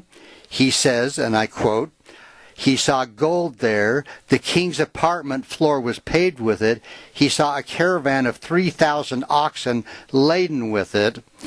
And then he ended up suffering with Montezuma's revenge. Well, obviously, and then here's another guy. Okay. Baron Lahontan in 1688 wrote of having traveled 8 days up a tributary to the Mississippi called Long River. Which no, wait a minute. Say his name again. It was fun to watch Baron you say that. Lahontan.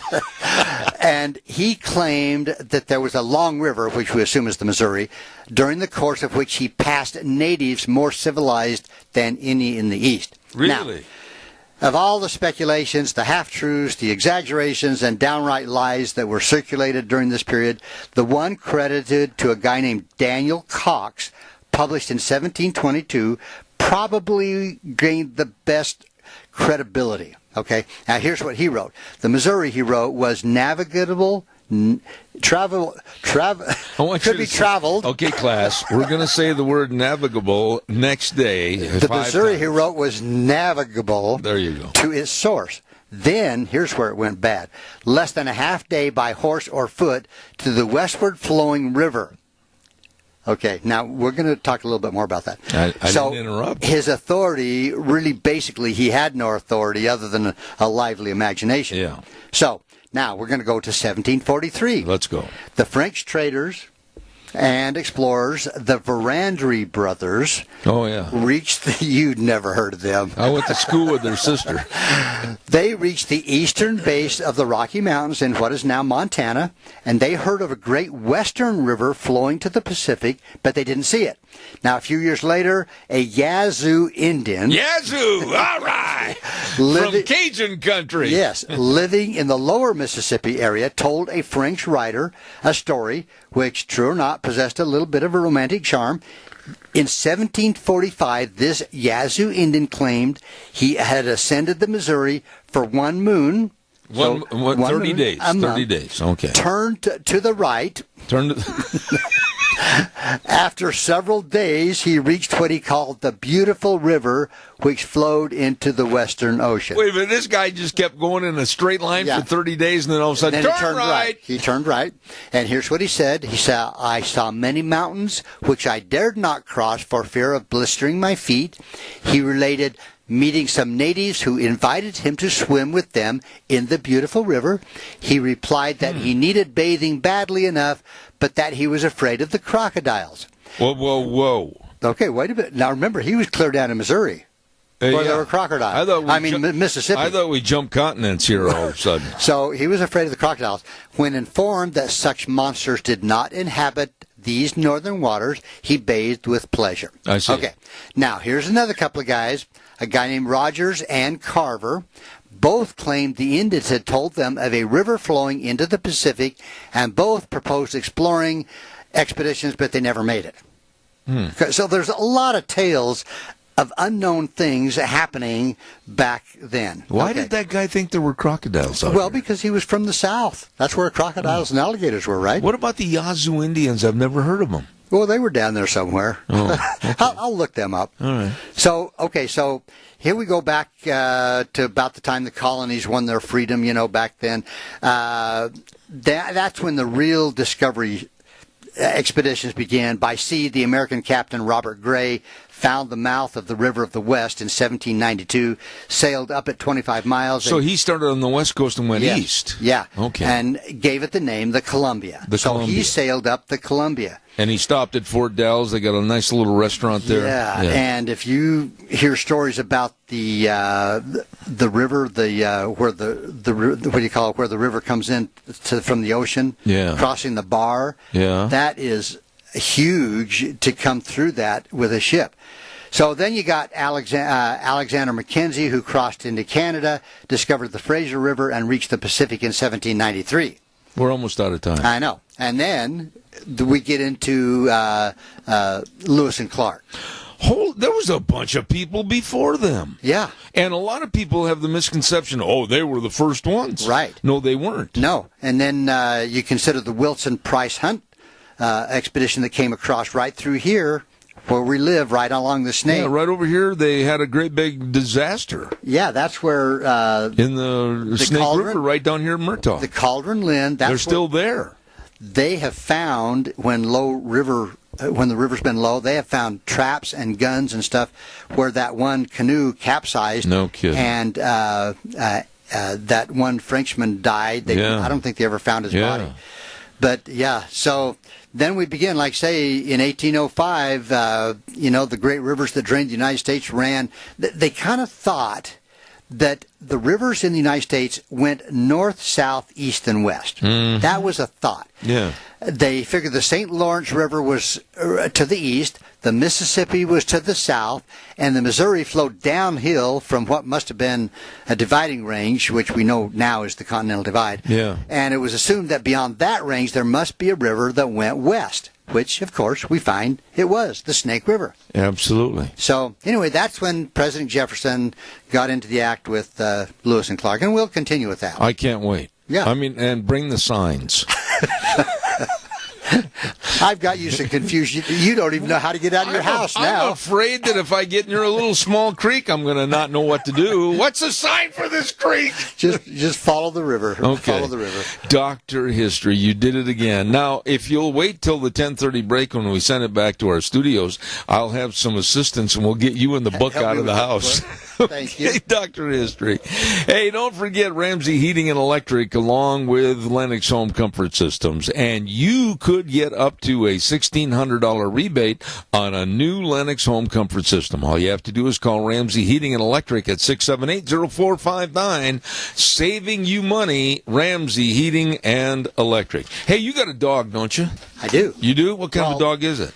Not yet. We're actually going to get a dog. What kind of a dog? Real fast. I only got short time. It's a...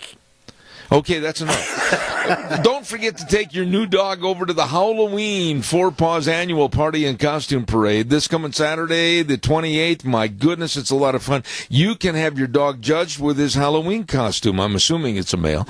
And if it's not, that's fine. They've got costumes 25% off at Four Paws Bed and Bath right now. Free refreshments, pictures, and prizes for the pets and their families. Oh, it's going to be a lot of fun. They're going to have a groomer there and coloring of the fur and everything. Take your dog in. Take a Doberman over there and paint him all up. Halloween Four Paws Annual Party and Costume Parade this coming Saturday, October 28th from 1 to 3. Don't miss it.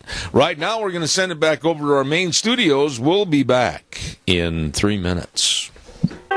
And now, back to Zeb at the Ranch on AM 1230 KBAR. To reach Zeb, call 436-2244 or toll free 1-866-927-4587. And now, here is Zeb Bell. Oh, fun times with Dr. History every Tuesday. And we'll have more about that next week. Tune in. Hey, don't forget Autumn Haven Assisted Living Center at 924 Christian Way in Rupert. The number to call, number to remember, 436-3200. That's right. They make every effort to make Autumn Haven the best place for your loved one, and they're able to provide so much more one-on-one care. Call them today. Find out more.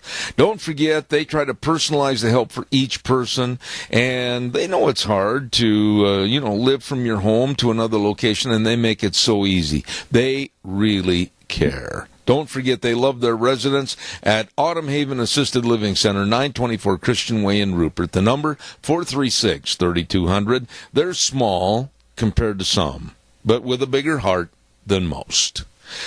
Right now, I don't think I've ever had this gentleman on my program before, and I'm looking forward to the conversation. He is the president and CEO of the Job Creators Network. Let's have a nice welcome for Alfredo Ortiz. Sir, good morning. How are you?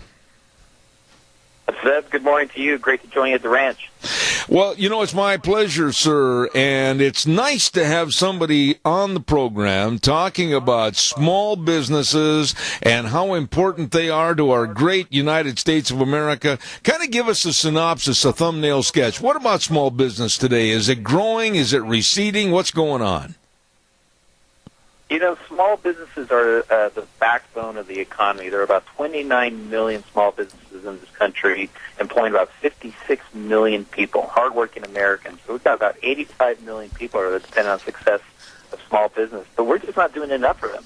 They really are what I call kind of the forgotten few, but really are quite a lot of them out there that we touch. They touch us every day. And again, we need to do more for them. They haven't had a tax cut in years, in fact, over 20 years. And so we're looking at a tax break for these small business owners as high as a 40% tax cut.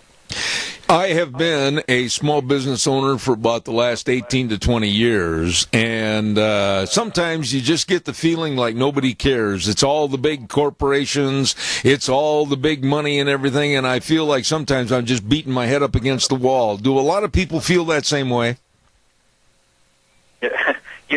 I actually was a small business owner myself, and I felt the same thing. And there are about 29 million small business owners out there that feel the exact same way. And it's unfortunate I don't think a lot of our leaders here in D.C. understand what it takes to run a small business.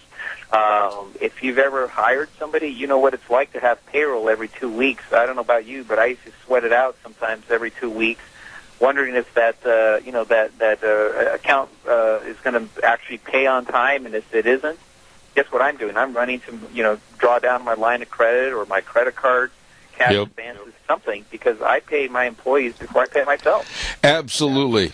You just mentioned something that I can remember in the early stages. I went through a lot of cans of deodorant worrying.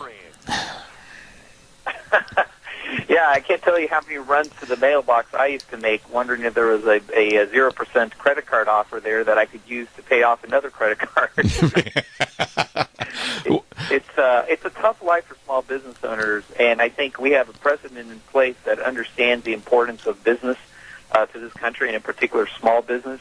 This is the first time that we're looking at a specific rate for Main Street small business in over 20-some-odd years. It's never actually been done before, and so it's hard for me to believe that it's taken this long to get to this point where we're actually giving small business owners their own rate so that they can actually do what they need to do to reinvest back in their businesses, especially with these kinds of cuts that we're talking about.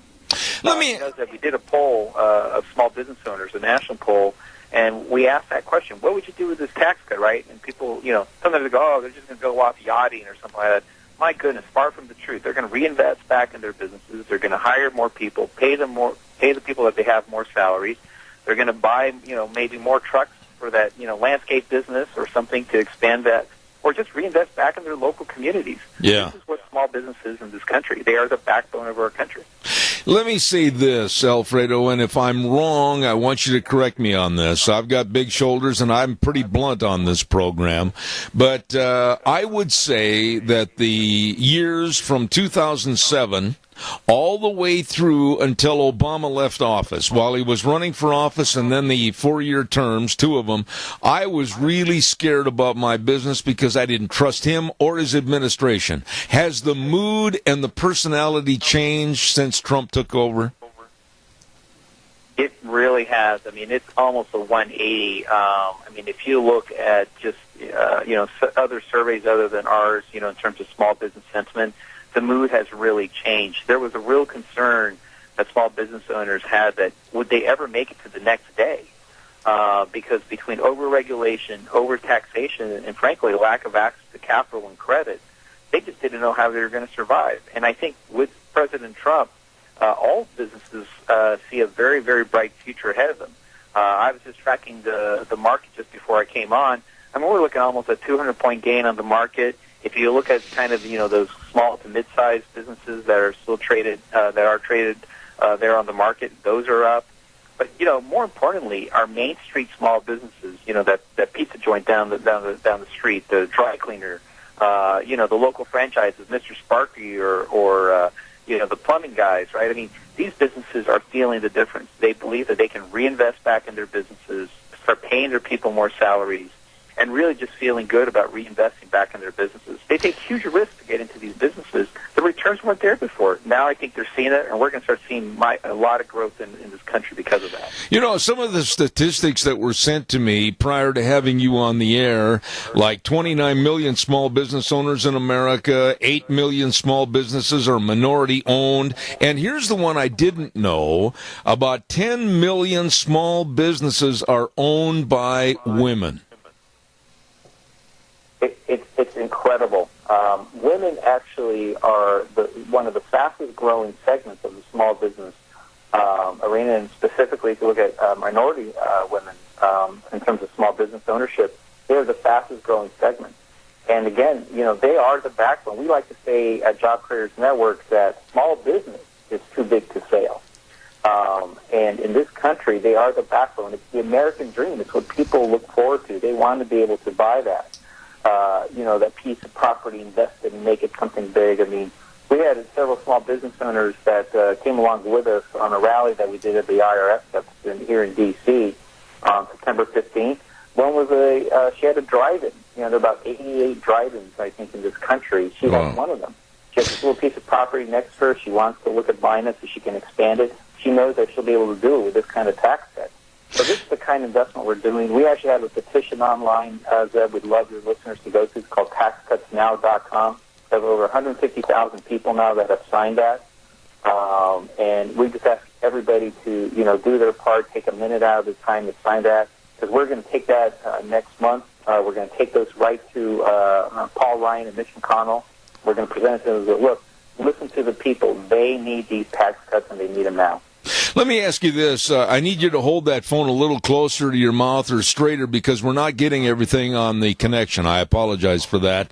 But basically, Job Creators Network, how was it founded and why was it founded and what is the purpose day by day when you go to your office? Sure, Zeb. Sorry about the connection here. I've been trying to find a good spot to get that. So hopefully this is a little bit better. It is, yes.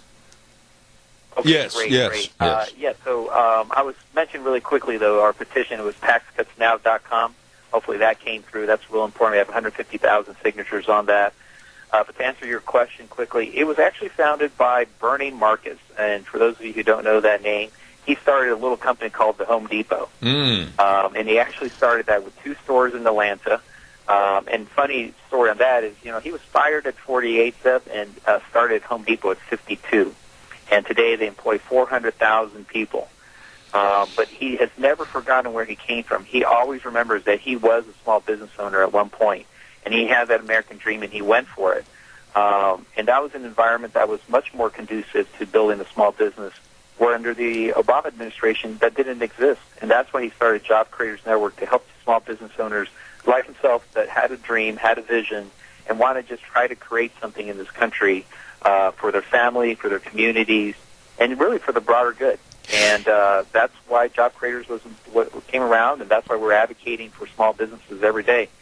They really don't have a voice, and we're proud to be able to have the resources to be able to stand by them and provide them with that megaphone. Alfredo, I sit here and I listen to you and you're enthused about what you're talking about and everything, and it brings to mind, why in the world would the Democrats and the Democratic Party not have the brains or intelligence to figure out the platform that they're offering is not working and try to come up with something that's conducive to the small business people of America? Well, it's a great question, and I certainly wouldn't want to give them the secret to success, because I like where they're positioning themselves, because it gives us an opportunity to position differently, right? We are I think the party that represents growth in this country, represents the American dream.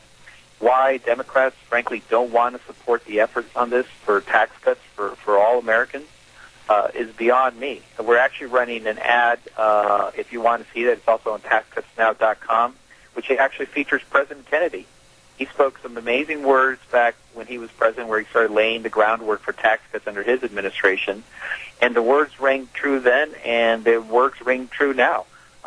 This is important. We need to allow people to reinvest back in their businesses and take the money out of D.C. And let Americans and small business owners in particular reinvest those dollars back in the business, because they know how to do it best. You know what I like? Listening to you, and I'm sure you probably do this on many occasions, but you need to go to the colleges and the universities, or for that matter, even back into the high schools on a senior day or whatever, and tell these kids there still is an opportunity for the American dream. If you put forth the effort, you can succeed and do anything you want to do. Don't you think that's what's lacking in this country today? It really is, and I have done that. I've talked to students. I've actually gone to cities where, there are college populations, and I just go kind of from storefront to storefront, an ice cream parlor or something like that employs, kids and youth, and I ask them questions, and it's amazing how uneducated they are when it comes to how just a basic business works. They, this big fight for 15, they don't seem to understand that, if they start paying, if they start getting paid $15 an hour, there's nothing left for the store owner. Why should he or she keep running that business? They'll just close it down. and they just don't understand those basic principles, and we do need to start educating them. And frankly, I would go all the way to high school levels. Yeah. We need to start at high school before we even get to college. Is it too late to get the mind set on the right railroad track, or have we gone too far with you seeing the millennials today with the tin cup and the side attitude like we don't have to work, the government's going to provide for us? Have we gone too far? Well, unfortunately, I'm not going to say that there's no hope, because I talk to millennials all the time. They're interested, they get it. They call themselves entrepreneurs. They're like, "Well, we're not small business owners, we're entrepreneurs." I'm like, "Yeah, it's one and the same, guys." And by the way, I love philanthropic efforts, but you actually have to make money to give money away. That's right. And it's a very simple concept. And I think we just need to teach our kids more and more. I think parents could actually play a huge role in this. If you think about the opportunity that parents have of helping educate, their kids, that could go a long way in of itself. We ask a lot of our politicians and of educators and stuff like that, but I think parents could go a long way to help them understand exactly what it takes, to be successful in this country. And I think if we can do more of that, I think we'd be better off. You know what? You just made my whole day. It sounded great. It was optimistic, and boy, it made me feel good. Alfredo Ortiz, CEO of the Job Creators Network. God bless you, man, and please come back in the future. I've enjoyed having you on the program. Well, thank you very much for the opportunity, and please, again, ask your listeners to go to taskusnow.com. We need their help. Absolutely. Thank you, sir. God bless you. Thank you. I've enjoyed having him on the air, the CEO of the Job Creators Network, Alfredo Ortiz. He's the president.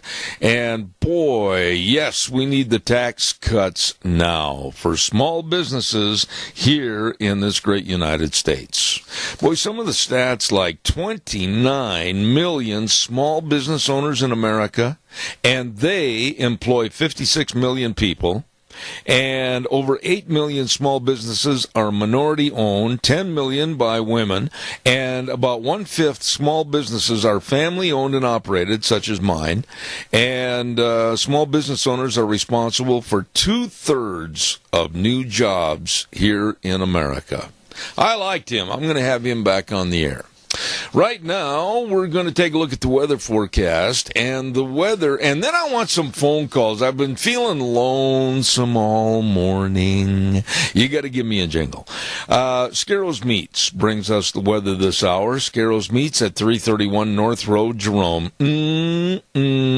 Good. Oh, their retail meat department over there. What you need to do is write the address down, 331 North Road, Jerome, or give them a call at 324-7657, or you can go to their website and see all the delicious meats. ScarrowsMeats.com. Absolutely, you're going to enjoy that. And Don Scarrow and the crew do a wonderful job. I mean, from the bratwurst to the bacons, all the way to the prime ribs, you name it, it's always delicious at Scarrow's Meats. Right now, here's Gina with the weather. Here's your weather forecast as we saddle up and ride again for this Tuesday. And we're looking at some patchy fog, especially before noon. You might want to get out there and warm up your vehicles and or scrape your windshields. Other than that, burning off by noon hour. Looks like sunny skies, high of 62. Tonight, clear skies, low of 35. Tomorrow, even better. Sunny skies, high of 67. Looks like mostly clear skies for tomorrow night with a low of 39. For Thursday, sunny and 60. Overnight, low of 34. Friday, sunny and 62. And sunny and 65 for Saturday. That is your weather for Zep at the Ranch. Thank you, Gina. And don't forget, brought to you by Scarrow's Meats. 331 North Road, Jerome. Again, the number, 324-7657. Oh, it's true. Delicious meats at Scarrow's Meats. They are changing the way we eat, one delicious bite at a time. Thank you, Scarrow's Meats. All right, your turn. Come on, give me a call. We'll talk about anything you want for a couple of minutes. 436-2244. I've only been saying that number for, how many years? And, of course, the toll-free number, 1-866-927-4587. Give me a call. I'd love to talk to you. I mentioned earlier this morning we were talking about the NFL and the weekend of November 12th, Veterans Day weekend, there have been numerous stories that I have received about a boycott of the NFL, both as ticket holders to go to the games live or watching them on television. What are your thoughts? I mean, when you look at these football players, and it started by one player sitting and kneeling for the national anthem, Colin Kaepernick, and my disdain, my complete disdain, and I'm just going to come right out and say it, hatred for what they've done to NFL football, one of my favorite viewing sports, is absolutely ridiculous. I've lost all my respect for them, and I am so concerned that this carryover of disrespect for our flag and our country is going to carry into and over to the NBA. I'll talk about that in a little bit. Caller, good morning. You're on the air. Thank you. Good morning, Zeb. I'll give you this call. I get a couple letters from Sean Hannity, and they're entitled Urgent. Twin Falls residents have 10 days to return the enclosed referendum on relocating as many as 100,000 Middle East refugees within the border of Idaho. Have you heard anything about that? I have, and I'm doing some more research on it so that I can be more effective as to what kind of a program we're going to put on for that. I think now with the CAP, the cap on the refugees coming into the United States of America, that was signed yesterday by President Donald Trump, limiting at 45,000. I think that's going to have a great effect on the numbers of that 45,000 or whatever coming in here to the state of Idaho. But I'm doing some research on that to put together a program segment with a guest that's qualified. So bear with me a couple of days and I'll have that on the air. Oh, yeah. Just keep us informed about that because I want to hear about that one. All right. Well, Tony, I always appreciate your calls, and get outside and enjoy some of that sunshine today. It's beautiful out there. I've been out there since 8 o'clock. I've got lawns and I've got my vents to take care of, and I'm still going. Are you still walking the dogs? I don't have a dog anymore. I got a cat. Oh, yeah, watching the dogs. Oh, we get a reprieve. My daughter's on vacation for 12 days. Okay. Well, go walk the cat. I'm going to get a rest. All right, well, go walk the cat then. Have a good day. Thank you. See you later. Goodbye. All right. Oh, my goodness sakes. They had a bunch of family dogs show up at their house, and the relatives said, would you take care of our dogs? And Tony and Mary have been out walking the dogs. All right, calls are welcome. 436-2244, 1-866-927-4587. Please give me a call. I'd like to talk to you about anything that comes to mind, including the 2017 World Series that is going to start this evening between the Houston Astros and the Los Angeles Dodgers. Who do you think's going to win? I already stuck my neck out on the line. I love baseball. I love baseball. A lot of people say, oh, I don't like baseball. It's like watching cement dry. No, it's not. It's a lot of fun. I enjoy it.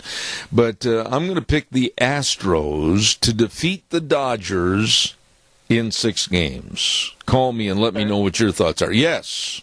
I was just going to say, I will pick the Dodgers. You will. I will. Okay, and then you're going to buy me lunch when you lose. Yeah, and see, I'm up for that. I mean, you know, Astros sound good, but I don't know. Sometimes you just got to pick the underdog. Well, I hope that you remain an underdog, and after the 6th game, I want you to get on the air, and I want you to say, Mr. Bell, I am willing to take you and Deanne to a great big huge steak dinner, and we will accept. Maury's Steakhouse? Any place you want to go, my friend, you're paying. I'm not going to tell you where to take us. All right, sounds like a deal. Okay, thanks, Wheels. Take care of yourself. Calls welcome, 436-2244, 1-866-927-4587. Don't you forget our major sponsor, your Magic Valley Les Schwab Tire Centers. Great big fall tire sale going on right now. Oh, this is a big one. It's a big one. And doing the right thing matters all the time at the Les Schwab Tire Centers. And they've got passenger car tires on sale. sale. Pickup and SUV tires on sale. And, of course, you know that they provide the best in brake service with highly trained brake technicians. And, of course, front-end alignment, shocks and struts, batteries. Ho, have they got the batteries for you? All of this right there at 7 locations. Lane and Rupert, Dave on Blue Lakes and Twin, Mike and Buell, Mike and Jerome, the Twist family and Paul, Daniel on Poline in Twin Falls, and Randy on Overland and Burley. They are the best, and they take care of you. Your Magic Valley, Les Schwab Tire Centers, you stop in and see them today. What have we got planned for tomorrow on Wednesday? And, you know, I dropped a cup of water on my book, and I can hardly read some of this stuff, but I think we have Cody Wilson. He's going to be talking about guns in the United States. We've got Dave Bego coming on the program from Indianapolis, Indiana, and others are going to fill our segments for tomorrow. And, of course, we always value your phone calls. One thing I want to remind you, that every week I put out a blog called Cow Pies and Coffee Cups. And all you need to do to get that is just go to my website, zebbell.com, click on for the Cow Pies and Coffee Cups, and we'll start sending it to you. So be sure and do that. It's really grown in popularity, and I thank everybody for helping us out. And it's sponsored by Tires West. We want to say thanks to Randy and the crew. We're going to be back here tomorrow morning at 8:06. We'll ride the horse again for 3 hours right here on Zeb at the Ranch on K-Bar, 12:30 a.m. and streaming live on the internet, zebbell.com, all over the world. And we always tell everybody that the way things were are the way things ought to be. See you tomorrow morning. God bless.